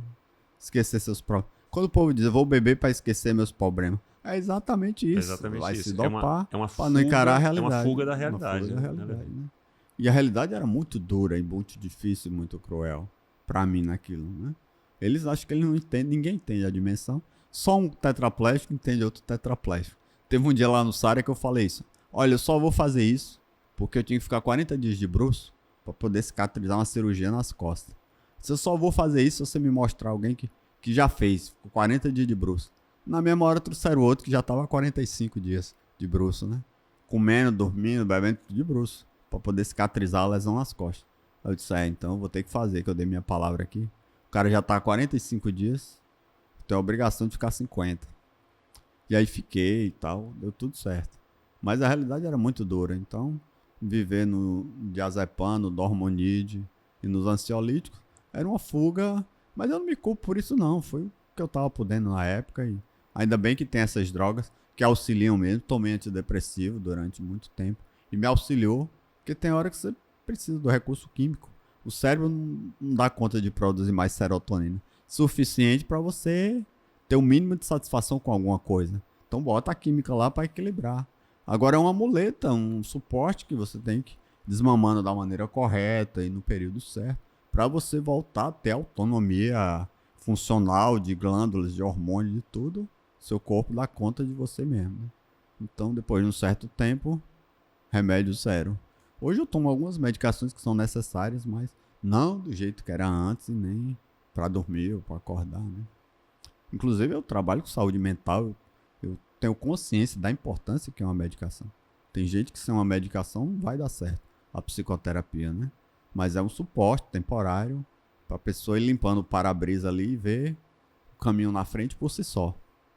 Legal você trazer isso, né? Porque você teve isso na sua família, né? Exato. Quando o Felipe falou assim, vou Tomar conta da minha vida. tomar conta da minha vida, cuidar da minha vida, você vê ali também, é um irmão que ele lhe deu a mão até aonde ele percebeu que você já podia caminhar de alguma forma, né? Não era assim, ele jamais faria isso antes de você ter uma condição de reagir. Então é uma psicologia assim inteligente ali. Foi tudo no meio do tranco comigo. Quando eu usava o respirador, eu saí da máquina, mas eu usava um ainda para dormir. Quando eu ia deitar de noite, conectava e aí fiquei dependente desse por um tempo. E aí meu irmão, o Rogério, um dia de manhã ele tirou e disse que ia devolver, que o hospital tinha emprestado pra gente. Que ia devolver. Aí saiu, tirou do quarto, pegou o carro e saiu. Só que ele não devolveu, ele deixou no outro quarto vizinho. Porque se eu entrasse em crise e ficasse... Aí tinha... Mas ele disse, devolvi, não tem jeito. Não vou buscar não, você vai ter que dormir sem isso. Você não depende mais disso. Todas as condições já mediram, já avaliaram, seu pulmão tá em ordem. E você tá dependendo disso porque você não tem força de vontade, determinação. E o que aconteceu? Tirou a máquina. Tirou? Depois lá, uns 4 horas da manhã, eu dormi. Depois de pedir muito pra ele buscar de volta o aparelho. E aí no outro dia eu entendi que realmente eu não precisava e que era uma dependência psicológica. Que eu dava conta de respirar sozinho, como dou até hoje, né? Porque tem lesões mais altas, acima na cervical, que não tem condição da pessoa respirar sozinho. Mas no meu caso era possível. Tinha toda a estrutura física, funcional, que eu não precisava ficar com aquele buraco aberto aqui, que podia entrar infecção, podia acarretar outros problemas associados que não era desnecessário. Então eu sou grato a vocês por todos esses trancos, esses empurrões que vocês me deram, que me fizeram chegar até aqui, viu? Senhores Wenceslaus, muito grato. E assim, Levi, legal você falando isso, porque às vezes, né, tem gente que está assistindo aqui, né, e ouvindo, e que precisa chegar para fazer isso, né, dar esse choque de realidade na pessoa, para tirar de uma situação que às vezes é cômoda e que só vai prejudicar a pessoa, né? Tem isso também. É isso que você falou, né? É bom estar ali tomando remédio. Se Felipe tivesse continuado lá, não tivesse... Não, né? Eu talvez não teria dado esse despertar. Exatamente. Então, assim, por amor ele ficou um tempo e por amor também ele falou assim, agora acorda aí, né? Sacode a poeira aí. Flávia também nos primeiros momentos, né? E depois ficou todo mundo desempregado. Teve um tempo que Flávia saía para fazer show e o recurso que entrava era para me assistir lá, minhas demandas. E vocês não quiseram voltar mais para Paraíba? Não é nem que não quis, é porque para mim ficar indo e voltando pro Sara tinha custo e era muito trabalhoso. Quanto tempo no Sara? Olha, eu tô lá até hoje. Paciente lá entra e não sai mais. Fica sendo paciente a vida. Inclusive eu vou lá sexta-feira. Quando eu li o roteiro, que é fantástico esse filme, certamente será um grande sucesso, eu fiquei pensando assim, se o Sara lê esse roteiro, vai querer patrocinar esse filme, porque o que se fala do Boa Sara, ideia. e eu tive uma experiência com Ramayana, a irmã de Holanda, né, a minha cunhada, que já está no andar de cima, ela precisou ir para o Sara, passou um tempo no Sara, e eu nunca vi nada igual, assim, sabe, em termos de... Excelência. Né? De tudo, toda Estrutura, a estrutura profissionais. e a coisa humanizada, Humanizada. da forma que eles cuidam, né, da pessoa ali, né? Tem gente que entra lá e não quer mais sair. No dia da alta tem uma febre, quebra alguma coisa só pra ficar. Só para ficar ali, né? Eu Naquela passei maravilha. 3 meses direto lá. Na primeira internação. 3 uns meses sem sair de lá. Sem sair lá. E agora você vai lá de vez em quando. Não, eu vou fazer manutenção, né? Ver se tem alguma coisa. Eles sempre acham alguma coisa errada. O ruim é isso. O ruim de lá é que tem alguma coisa pra consertar. Aí eu fico resistindo, mas tem que ir. Pelo menos 2 vezes no ano eu vou lá e faço uma revisão geral. O bom é isso também, que você fica sendo acompanhado, né? Então, porque eu não tenho um plano de saúde. E pra pagar um plano de saúde que tivesse o nível de assistência que tem lá, O Sara Kubitschek seria em uma 4 fortuna. encarnação, eu acho que eu conseguiria juntar o recurso. Juntar o recurso. E na sua profissão? Na minha profissão. Pois é, aí eu teve um caso inusitado lá no consultório. Primeiro o povo chega, né? Eu sempre fico com a porta da sala aberta. Aí as pessoas que tratam comigo por telefone, às vezes não sabem que eu sou tetraplégico, os cadeirantes. Aí chega na porta da sala, aí olha assim pra mim, aí olha pro número da sala. Aí olha assim se tá no lugar certo mesmo. Aí olha de novo pro número da sala. Aí olha pra mim. Aí eu digo, boa tarde, você é fulano de tal? Pois é, eu sou Levi, pode entrar. Aí o cara já entra meio desconfiado. Aí vai sentando. Pois é, eu sou cadeirante, né? Você não sabe? Não sabia. Mas pode tudo certo, pode entrar. Teve uma vez que chegou um cara, aí ele também ficou meio perdido assim na porta, aí entrou, sentou e ficou parado na minha frente. Eu, pois bem, fulano, o que é que nos traz aqui? Conte aí. Aí ele gaguejou um pouquinho, não falou, ficou em pé, deu umas voltas. Disse, eu vou embora. Que isso, rapaz? Se você quiser compartilhar o porquê, eu vou querer saber até pra eu melhorar, ver o que tá errado, se foi só porque não gostou da minha cara mesmo. Aí ele disse, não, porque eu já vi o suficiente pra resolver meu problema. Sim, o que você viu? Eu vi você aqui, cadeirante, tetraplégico, trabalhando, tem estrutura. Provavelmente você estudou pra chegar até aqui. Isso é verdade. E o que eu lhe contar, eu tô com vergonha. O que eu vim resolver aqui agora não vai precisar mais. Já tá resolvido. Eu disse, tudo bem então, agora você vai pagar o dobro antes de ir embora. Que maravilha, é isso que eu tava pensando aqui, ou seja, já serviu para ele, só o fato dele Nesse ver a dia, sua realidade. Aí nesse dia eu me toquei que essa coisa de ser um exemplo, eu não gostava, você é um exemplo de superação, você é um herói, você é não sei o quê. Aí depois eu vi que isso também tinha uma responsabilidade, porque a pessoa vai estar me vendo ali, né? Então, aí nesse dia eu fiquei mexido. Sim, e aí como é que ficou? Ele saiu mesmo? Ele saiu, a gente conversou um pouquinho ali, ele de fato me contou qual era a demanda dele. Que era coisa nada diante da realidade que ele Diante viu. do que ele estava vendo e da Agora, minha que maravilha trajetória. também a consciência desse cidadão, né? Exatamente. Mas ele precisava ver você, Pois é. não é? Para ele se ver. Eu Né? também, a partir desse dia, eu tomei vergonha. Porque eu tinha medo de dizer quanto era o meu trabalho, quanto era a minha sessão. Eu ficava sem jeito, tinha um problema de cobrar, né? Mas não vale. Eu vou passar uma hora com esse cara, eu vou cobrar esse tanto. Pra quê? Não vou cobrar isso não. Eu tinha uma dificuldade. A partir desse dia, não. Eu tenho história, eu estudei, eu tenho uma vivência. Eu tenho, nem que seja só a minha foto, o cara já vai ver alguma coisa ali que o problema dele não é tão grande. Então, aí eu passei a ter mais consciência disso também. A partir desse dia e dessa experiência. Quem é que tem mais dificuldade de se relacionar com você assim? Criança?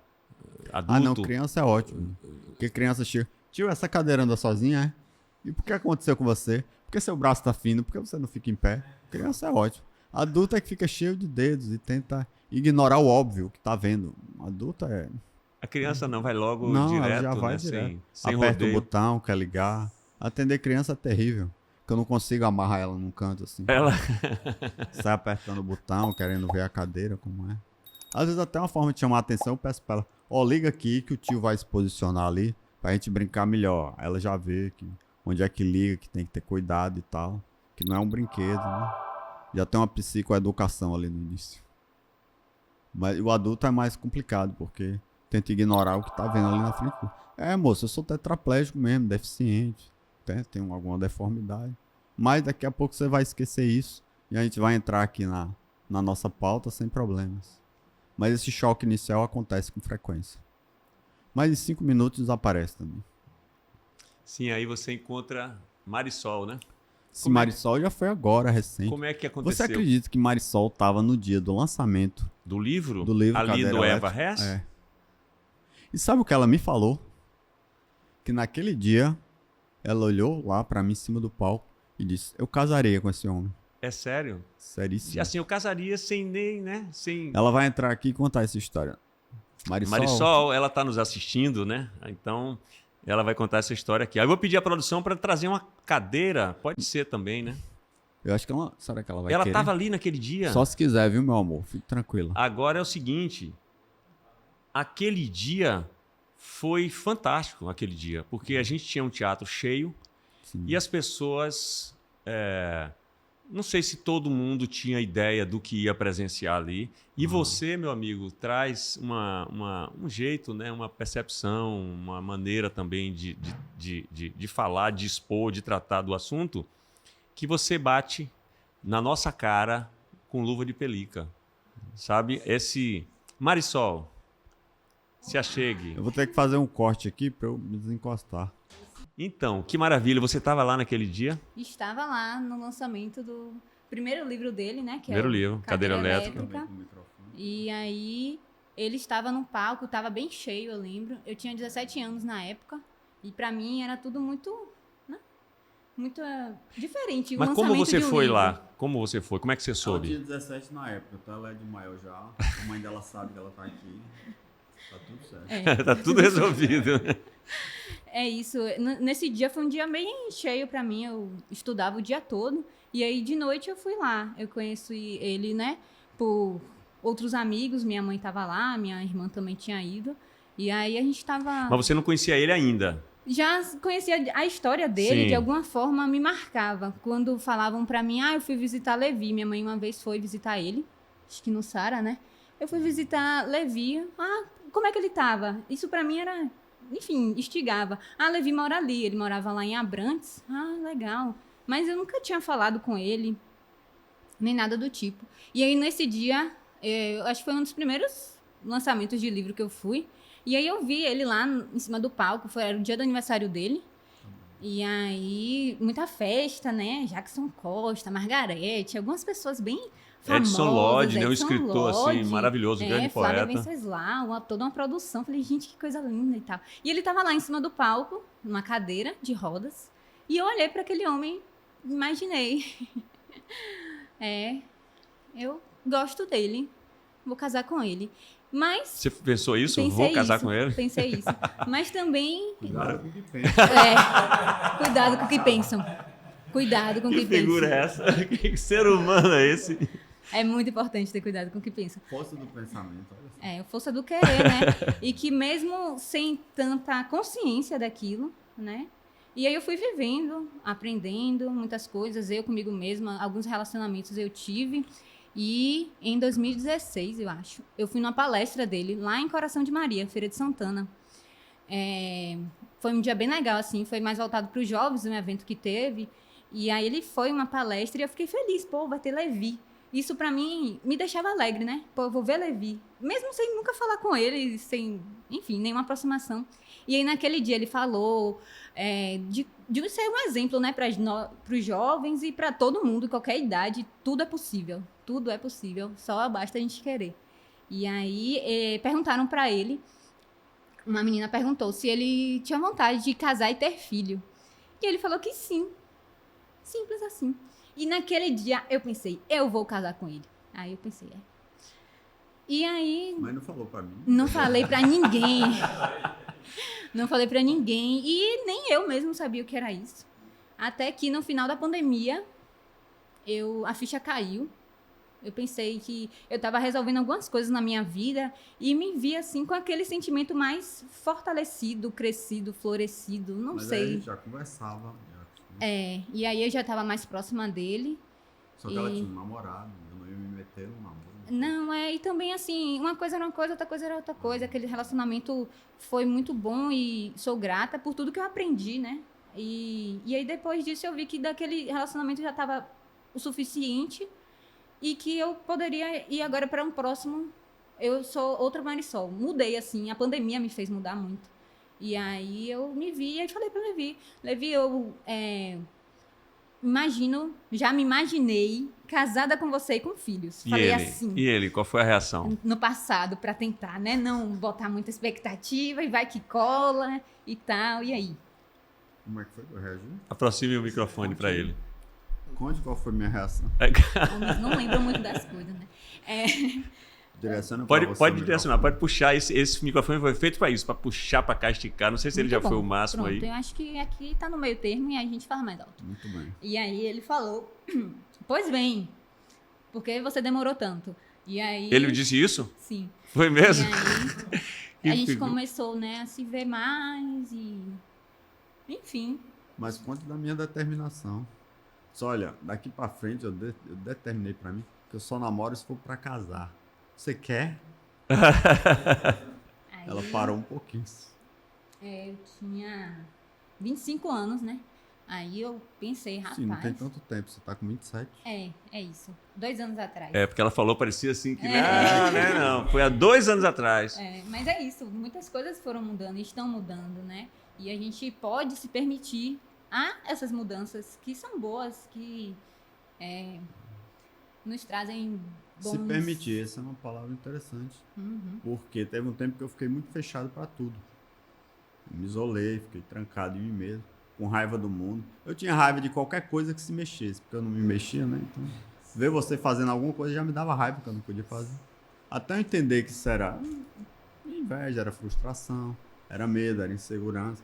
Então, eu entender, eu tive que fazer terapia. Antes de imaginar ser psicólogo, eu fui auxiliado por psicólogos, né? Então, até elaborar tudo isso, que não preciso ter raiva do mundo, porque eu sou insignificante. Se eu sair do mundo, tudo vai continuar igual. Eu é que tenho que me adequar à situação. O mundo continua, E né? o mundo continua, né? Então, até eu entender isso levou um tempo, foi muito sofrimento. Quando eu passei a me abrir mais, ser mais receptivo, aí a coisa foi fluindo, foi ficando mais leve, foi ficando mais fácil, né? Lá no início, anos atrás, eu nunca imaginei que eu ia encontrar uma mulher, que eu ia casar, que eu ia poder construir uma família. Eu tinha raiva dos meus irmãos, que estavam tudo acontecendo isso na vida. Felipe casou, Rogério casou, Flávia casa. E eu disse, e eu? Todos Não tendo vou casar? filhos, né? E Todos tudo. tendo filhos e tocando a vida. E isso me dava uma angústia. Porque eu dizia, e a minha vez? Eu vou fazer 40, tô com 39. Vou fazer 40 anos agora em maio. Eu disse, será que vai ser? Quando é que vai ser? Quantos E anos aí, tem? Deus, cadê o senhor aí para me ajudar? Oi? Não, eu ia perguntar quantos anos tem do acidente. Você tinha 26, Do né? acidente, Faz as contas aí, Marisol. Você 14? que é inteligente do casal. Não. 14 anos? 15? É. 26. E você queria... Não dá para dizer, parece que foi ontem, porque foi trabalhoso. E aí você, quando estava na situação terrível no hospital, você queria tirar a vida. Pensou em tirar a vida e tentou, como você falou. Tentei, não consegui, né?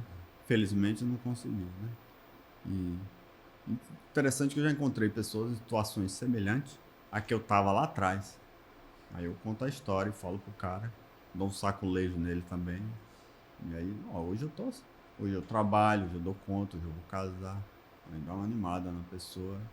Quando a pessoa vê o exemplo de alguém que mesmo nas circunstâncias que você acha que não tem para onde ir, você vê, mas o cara conseguiu, então eu posso conseguir pelo menos 10% disso aí, eu já vou estar feliz. Daí a importância também, né, você falando assim, de ser um exemplo, porque né, Levi? Não é? Ser um exemplo para muita coisa. E aí você falou da situação sua no Sara, que você precisava ver um cara que tinha 40 e tantos dias. Que tava Quer de dizer, grosso. hoje imagina a importância de você continuar, né, sendo assim a pessoa que você é, na busca de você escrever 2 livros, de você se formar, de você ter uma profissão, assim, né? imagina a importância mesmo real disso para alguém que está na situação, às vezes, né, que você já teve. Né? Que o primeiro, sei lá, sentimento é querer desistir mesmo, porque a vida não é fácil para ninguém. Né? Não é.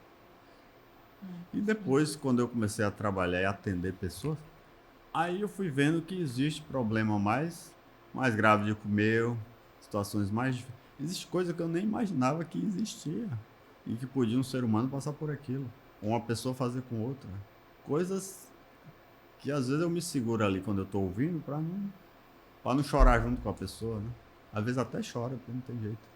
Mas situações terríveis que narrada assim, no seco ali, a pessoa dizendo que foi com ela, que foi comigo, que foi assim, rapaz. Meu caso aqui então, graças a Deus, que foi só tetraplegia. Porque tem coisa muito, que não é nem no físico, é no mental. É mental, né? No espiritual, coisas profundas que atingem níveis aí que a gente não tem nem ideia que existe. Aí vocês marcaram casamento religioso, Sim, será agora em maio, no dia 28 de mas já maio. estão casados no civil, é isso? Não, ainda não. A gente tá casado, tá morando junto. A gente né? mora na mesma casa. A logística melhorou bastante. E aí a Então, gente se mora tá- junto e compartilha, somos casados. Casado. A questão do civil e do religioso está fluindo. E a gente marcou uma data, né? 28 de maio. Maio por conta do aniversário dele, que assim, o aniversário dele foi o dia que ele nasceu, mas foi o dia que ele sofreu o acidente. Foi o dia que ele morreu também. Foi o dia que ele lançou o primeiro livro. E nesse Maio dia, tem um significado especial, esse dia 2 E aí. nesse dia eu vi ele lá e pra mim tudo começou nesse momento, né? Recomeçou, não sei. E foi nesse dia também, ano passado, né? Em 2 de maio, que a gente noivou. A gente escolheu pra se ressignificar, né? Esta data do seu aniversário. Casar já ia ser demais, né? Mas aí a gente escolheu maio, mas assim, a gente antecipou a questão de morar junto pela logística mesmo, Facilitar as coisas. Eu já estava trabalhando. Na verdade, ela estava sem endereço, porque o censo foi na casa da mãe dela. E aí a mãe dela disse, não, ela não mora aqui não. Ela passa a semana na casa da tia, porque ela trabalha na escola do lado. Então só vem pra cá no fim de semana. Aí foi na minha casa. Não, aqui só mora eu. Marisol também não mora aqui não. Então. Foi na casa da tia. Ela disse, não, ela não mora aqui não, ela só passa a semana. Porque ela trabalha e mora. Ela disse, não, onde é que você passa mais tempo, Marisol? Ela disse, no trabalho. Então você mora no trabalho, isso está errado. Você vai morar aqui agora, o endereço é esse. Tá morando no mesmo endereço. Que cantada fantástica, né? Não é? Pois é, bem romântico. Só para resolver o endereço, né? Só para pra isso, né? Só por mim, né? Mas tá sendo bem Mas normal. ela já morava no meu coração. Ah, maravilha. Maravilha, Levi. E tem sido bem legal, assim, essa nova vivência, né? Ó o pianista ali, ó. Romântica. Muito bom. E é isso, como tem nesse livro dele, né? Um novo olhar. A gente ainda tem até exemplares, né? Para vender físico. O Cadeira Elétrica não tem mais. É só o digital. Esse Um Novo Olhar traz muito isso, né? Que estar com ele é um novo olhar. Fazer parte da vida de Levi é um novo olhar para a vida. Porque ele tem uma leveza, né? De olhar os problemas, de até não criar mais problemas diante de tantos que já existem. E isso é muito importante até para viver mais o agora e sentir mais, ser mais feliz agora do que deixar para depois, né? E é isso. Tem sido muito bom. Segura aqui do meu ombro só, mas me ajeitar. Pronto. Pois é, ela aceitou. Disse sim. Aproveitar antes que ela desista. Marca logo esse casamento, vamos casar logo, né? Adianta Assina aí, aqui, é assim? Então assina aqui, pronto, né? Na palavra só, no... Ó a musiquinha, ó. Ô, Levi, que maravilha, meu amigo. E assim, eu conheço, né, alguns, como você falou, né, seus irmãos. A gente também está estava brincando no começo que você é um homem difícil, que a gente quer conversar com ele aqui há um tempão, né, mas conseguimos, graças a Deus. Flávia é outra que a gente quer trazer para aqui, certo? Felipe, só tem artista na família, né? Então a gente já está conversando também para trazer Flávia, para Flávia falar um pouco da história dela. Conheço um pouco da sua história, assim, da sua família, através de músicas e as histórias das músicas de Flávia, né? Já tive assim a honra de dirigir 2 shows dela.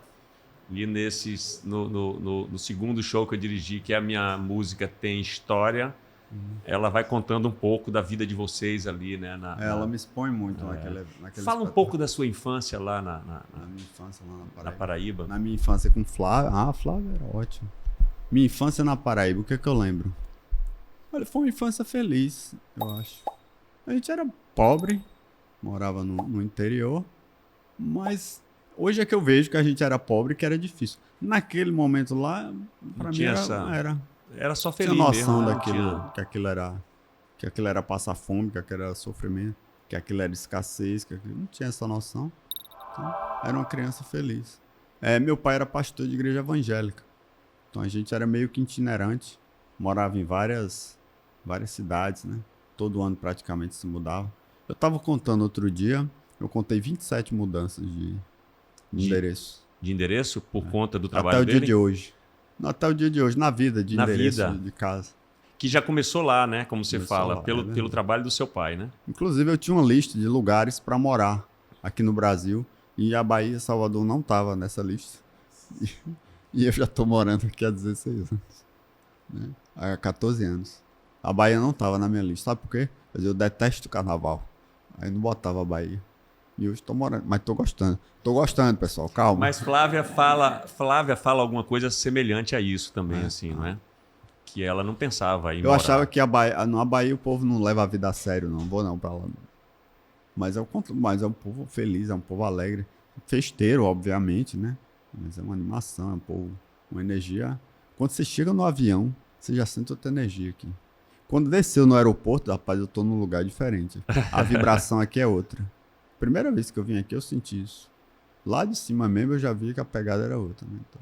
E assim, que bom que tem sido bom para vocês e tem sido bom também muito para nós, né? Assim, para nós, para os amigos e tudo, mas eu digo para a Bahia como de um modo geral, porque vem pessoas que têm uma percepção da vida, que têm um olhar, né, através da arte, que é transformador, né? O que seria, assim, de nós seres humanos se não fosse a arte. Aí vem Flávia e desenvolve ainda mais a música que ela faz aqui, né? Felipe também começa a estudar cinema aqui, né? Como você falou. Né? Se você falou, por que a gente não voltou pra lá? Assim, aí ficar indo e voltando, o custo era alto. E aí, Flávia casou aqui, né? Começou a ter trabalho mais pra ela aqui também, né? É mais envolvido, tem mais possibilidade dela expandir o trabalho dela na época. Isso foi acontecendo. Aí Felipe também casou aqui também. E foi ficando, começou a estudar e tinha... Aí não dava pra voltar mais não. E também só não ficou muita coisa lá. Ficou só um irmão nosso lá. Também passou um tempo aqui, mas voltou. Hoje ele trabalha lá, mora lá, estuda lá. Então fomos ficando. Aí eu comecei a estudar também, fazer faculdade. Agora vou casar. Ela é baiana, a família mora aqui. Então... Mas pra Paraíba a gente vai visitar de vez em quando, que dá certo. Vem um pessoal de lá pro casamento, eu acho. Vem uma caravana de lá. É bem provável. Esse livro aqui ainda tem. O primeiro não tem, não tem mais, tem que fazer uma nova edição, Eu né? tenho só os dois, eu tenho tanto na versão digital como assim impresso. Impresso só tenho esse, o Cadeira Elétrica só tem o digital, o e-book. Mas na versão digital, se vende também ele, não? Vende. Ah, vende. Olha na hotmart.com que Então, baixa lá o digital. maravilha. Ou então me assim, pede direto que também mando. Então, assim, são livros que eu recomendo, se você que está nos assistindo, assim, porque alguma mudança vai ter na sua vida você lendo esses 2 livros. E o terceiro está já eu tô tá escrevendo um livro com Marisol, inclusive. Marisol também escrevendo? Será o terceiro, então, né? Não tem data para ficar pronto, mas já está encaminhado. Mas também você criou, há pouco tempo, Assim. manual do cadeirante, que é totalmente Digital, né? Mas é mais direcionado para pessoas com deficiência. Mas o que é que tem, assim, por exemplo? É tipo um manual de sobrevivência para quem tem alguma limitação parecida com a minha. Né? Eu conto como é que funciona a minha rotina, o que é que eu faço, adaptações, e como é que eu cheguei até aqui, como é que eu comecei a estudar, a faculdade, o que é que eu precisava, carro adaptado, como sai de casa, como cuida de tal coisa, saúde, corpo, mente, espírito. Eu tentei fazer um resumo, porque eu pensei assim, o que eu queria de material se eu tivesse ficado tetraplégico hoje para facilitar a minha vida? Tudo que eu ia precisar saber. Aí eu botei lá nesse manual do cadeirante. Se a família lê, se o cadeirante lê, se quem está em torno que vai cuidar, até profissionais de saúde lê aquilo, vai facilitar bastante a lidar com a situação, né? Então botei tudo que eu achava necessário para a pessoa ter condições. É um manual para quem ficou cadeirante mesmo. Claro que não atende todas as deficiências que existem, que são muitas, mas no meu universo, em que eu abarquei com essa experiência, eu tentei resumir e botar lá de forma didática para a pessoa até fazer um passo a passo mesmo. E aí eu conto também um pouco da minha história, da coisa da superação e de que realmente tem uma fase, cada um tem seu tempo, não é no estalar de dedo, não é na outra semana que vai estar tudo lindo, que ainda não está, mas... Você estava falando do manual, eu estava pensando exatamente isso que você falou agora, que também está no livro, né? Tem um pouco da sua vivência, né? Porque não é basta ter acessórios à mão, tem que ter uma às vezes cabeça... tem todo, tá tudo perfeito, mas e aí? Você não reage por quê? Porque é o interno, é o psicológico, é o espiritual, né? Chega um determinado ponto que só quem pode fazer algo por você é você mesmo. Você mesmo. Não tem psicólogo, não tem médico, não tem remédio, não tem Jesus. Ah, não, Jesus pode. Mas outra coisa, não tem jeito, família... Mas até para Jesus fazer, a pessoa precisa se conectar com Jesus, né? É verdade. Abrir o coração e querer mesmo, né? Segurar na mão de Deus, como dizem. Segura na mão de Deus e... Né? Outro dia um pastor chegou para mim. Você tem fé que Jesus pode levantar agora? Eu disse, rapaz, eu acho que não, senão eu já estava em pé, né? Mas... que eu não ia ficar aqui na cadeira... É porque eu ainda não tenho essa fé ainda, né? Senão eu já tinha ficado em pé. Aí ele desarmou, ele ficou todo sem graça. Eu disse, mas eu tenho fé, rapaz, mas vai aumentar ainda, quem sabe um dia. Que figura maravilhosa, que figura fantástica. Sim, tem um colega meu, colega não, conhecido, que ele é tetraplégico também. Só que ele já é há 40 anos que ele tá nessa, né? Aí ele disse que tava no hotel de férias, deitado lá na beira da piscina. E aí chegou um cara, deitou do lado, viu a cadeira, começou a puxar assunto. Trocaram uma ideia lá. O cara disse que era fisioterapeuta. Aí ele disse que até aí a conversa tava boa. Mas aí o cara disse que era pastor também. Aí ele disse, pô, véio, vai encher meu saco. Aí ele disse, mas você acredita que Deus pode restaurar o seu físico pra você? Aí ele disse, rapaz, eu acredito. Mas eu não quero não, que vai dar muito trabalho pra me adaptar. Eu já tô assim há 40 anos. Eu não tenho paciência mais. Não tô com paciência, eu vou ficar nessa mesmo. Que maravilha. Aí quase que eu dizia isso pro pastor, mas eu não fiz assim. Levi, que bom que você veio pra Bahia, certo? Para trazer para nós essa sua maneira de ver, né, a vida, né? A gente reclama às vezes de quase nada, né? De nada, se for olhar, né? E perceber bem a vida, a gente às vezes reclama por nada, né? Então, ó, bater nessa nossa cara assim e acordar para a vida, né? Aí eu passei a dar importância a coisinhas sem importância ficaram importantes para mim, né? Até mesmo ver o pôr do sol. Quanto tempo eu quis e não podia, né? Ver a lua, né? Tomar um copo d'água, ir lá fora, ficar embaixo de uma árvore, pegar uma sombra, ir na beira da praia. Coisas que eu fui privado e que hoje é um novo olhar, é outra importância, é outro significado, né? Não estou dizendo que ninguém precisa ficar privado de tudo, nem ter uma tetraplegia para reconhecer a vida em pequenas coisas. Mas puder fazer isso sem precisar sofrer. Desperta para isso tudo, né? Para as belezas da vida aí que, né? Então, meu amigo, uma alegria estar aqui conversando com vocês. Se tiver alguma coisa que você queira falar mais, Marisol quiser falar alguma coisa que a gente não falou, que você acha que é importante. Eu quero agradecer o convite. Eu fiquei preocupado porque eu vejo as entrevistas aqui, né? Eu tenho conhecido a Bahia através do pod.com. Eu não gravo o nome das pessoas, mas as histórias. Aquela atriz mesmo que veio recentemente, como é o nome dela? Edvana Carvalho. História maravilhosa, bonita, dela, né? Bonita a história dela, né? Teve um músico também, como é o nome dele? Um ator ou alguma coisa com chiclete. Ah, é Dom Chicla. Pô, o cara é que demais, cara né? Fantástico. Fantástico. E assim, aí a gente vê... Aí eu conheço a Bahia, estou conhecendo Salvador através do seu programa. E eu estou lá em São Paulo apresentando a peça, uma leitura dos Búzios, então eu 7 meses morando em São Paulo, vindo aqui para gravar o pod, de 15 em 15 e tudo.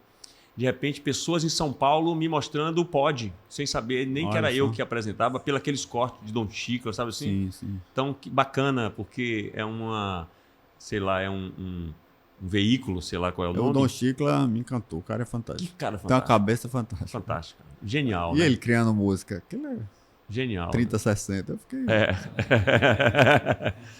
Como é que Figura. o cara fez? Que viagem, como é que ele fez a música? Muito bom. Esses músicos aí são privilegiados, eles escutam as histórias tudo. Né? Esses músicos, né? E ainda ganham pra isso. Ó, que beleza. Diz que vocês são privilegiados porque Escuta ouvem as essas entrevistas histórias tudo. todas. Eu tô falando, ainda ganham pra isso. Maravilha.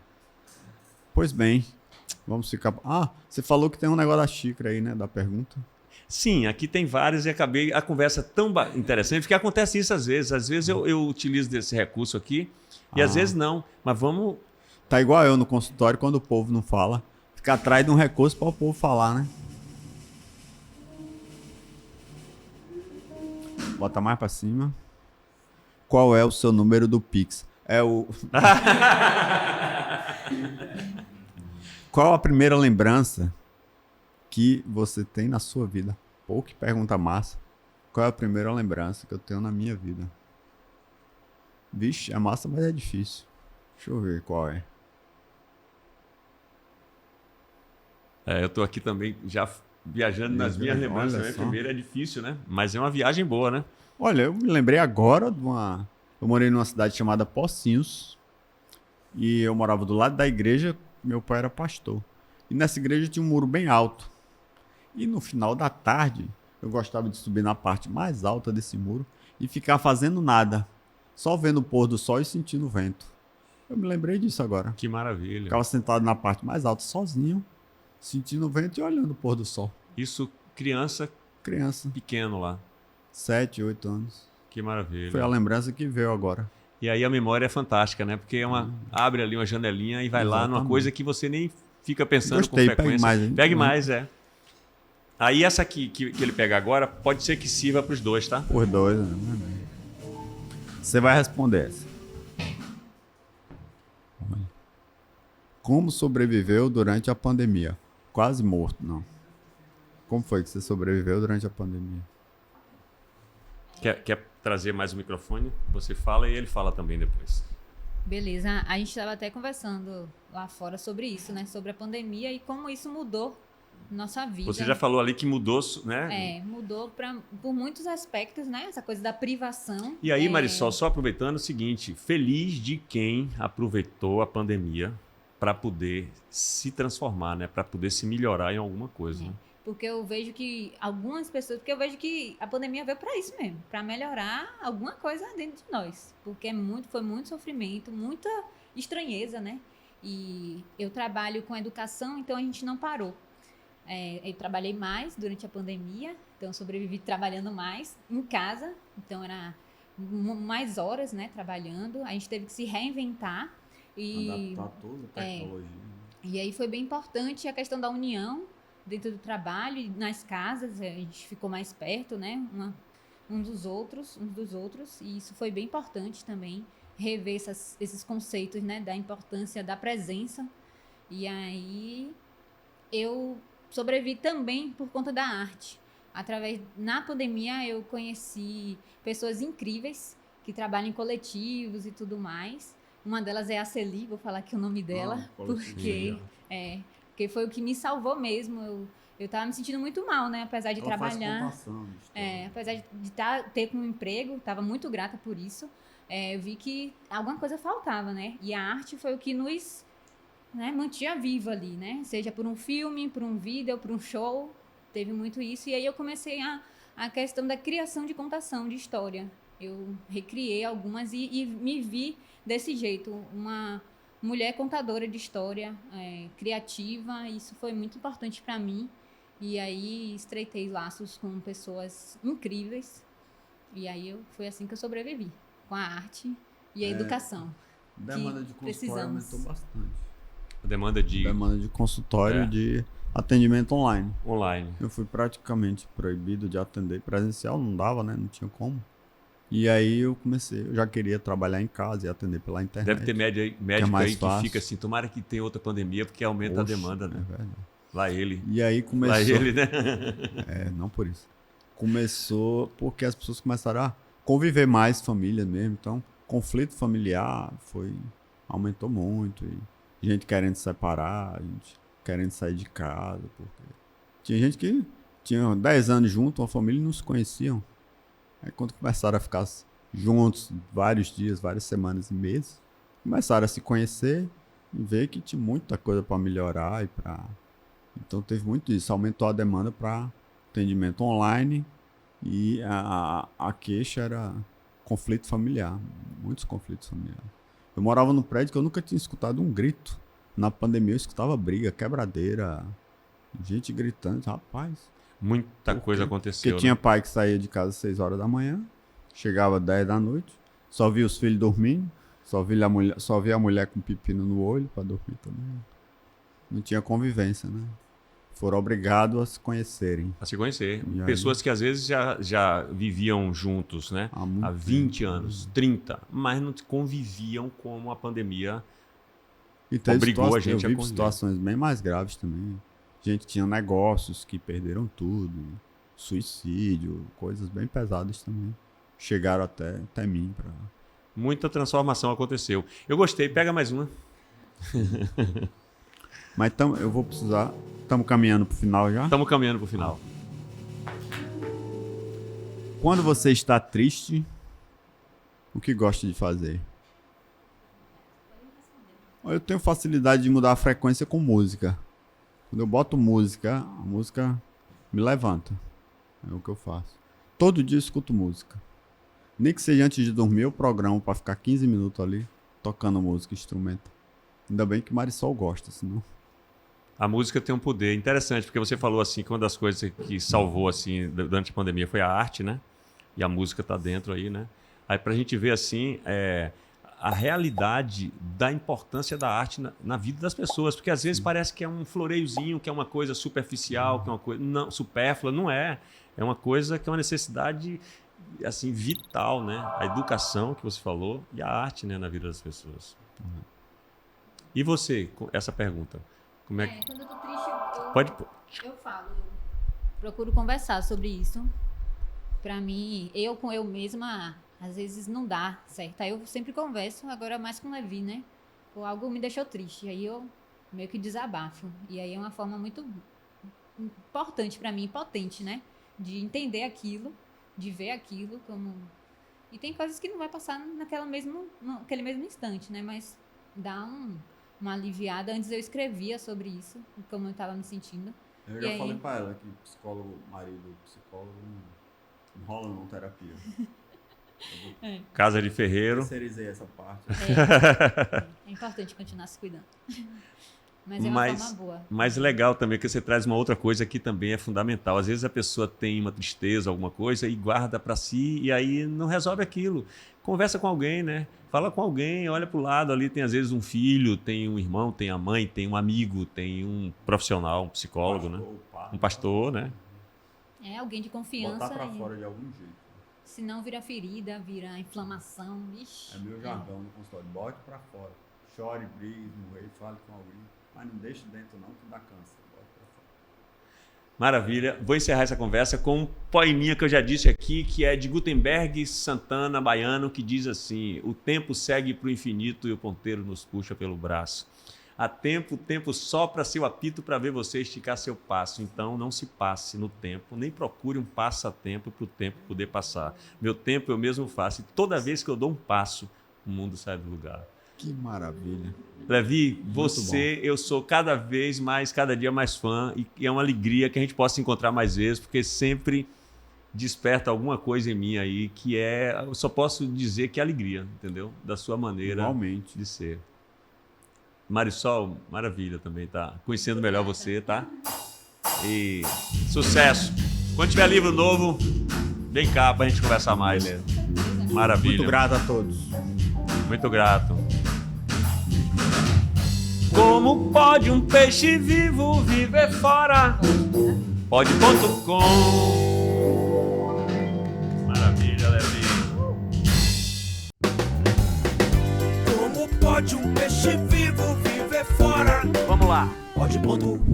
Pode.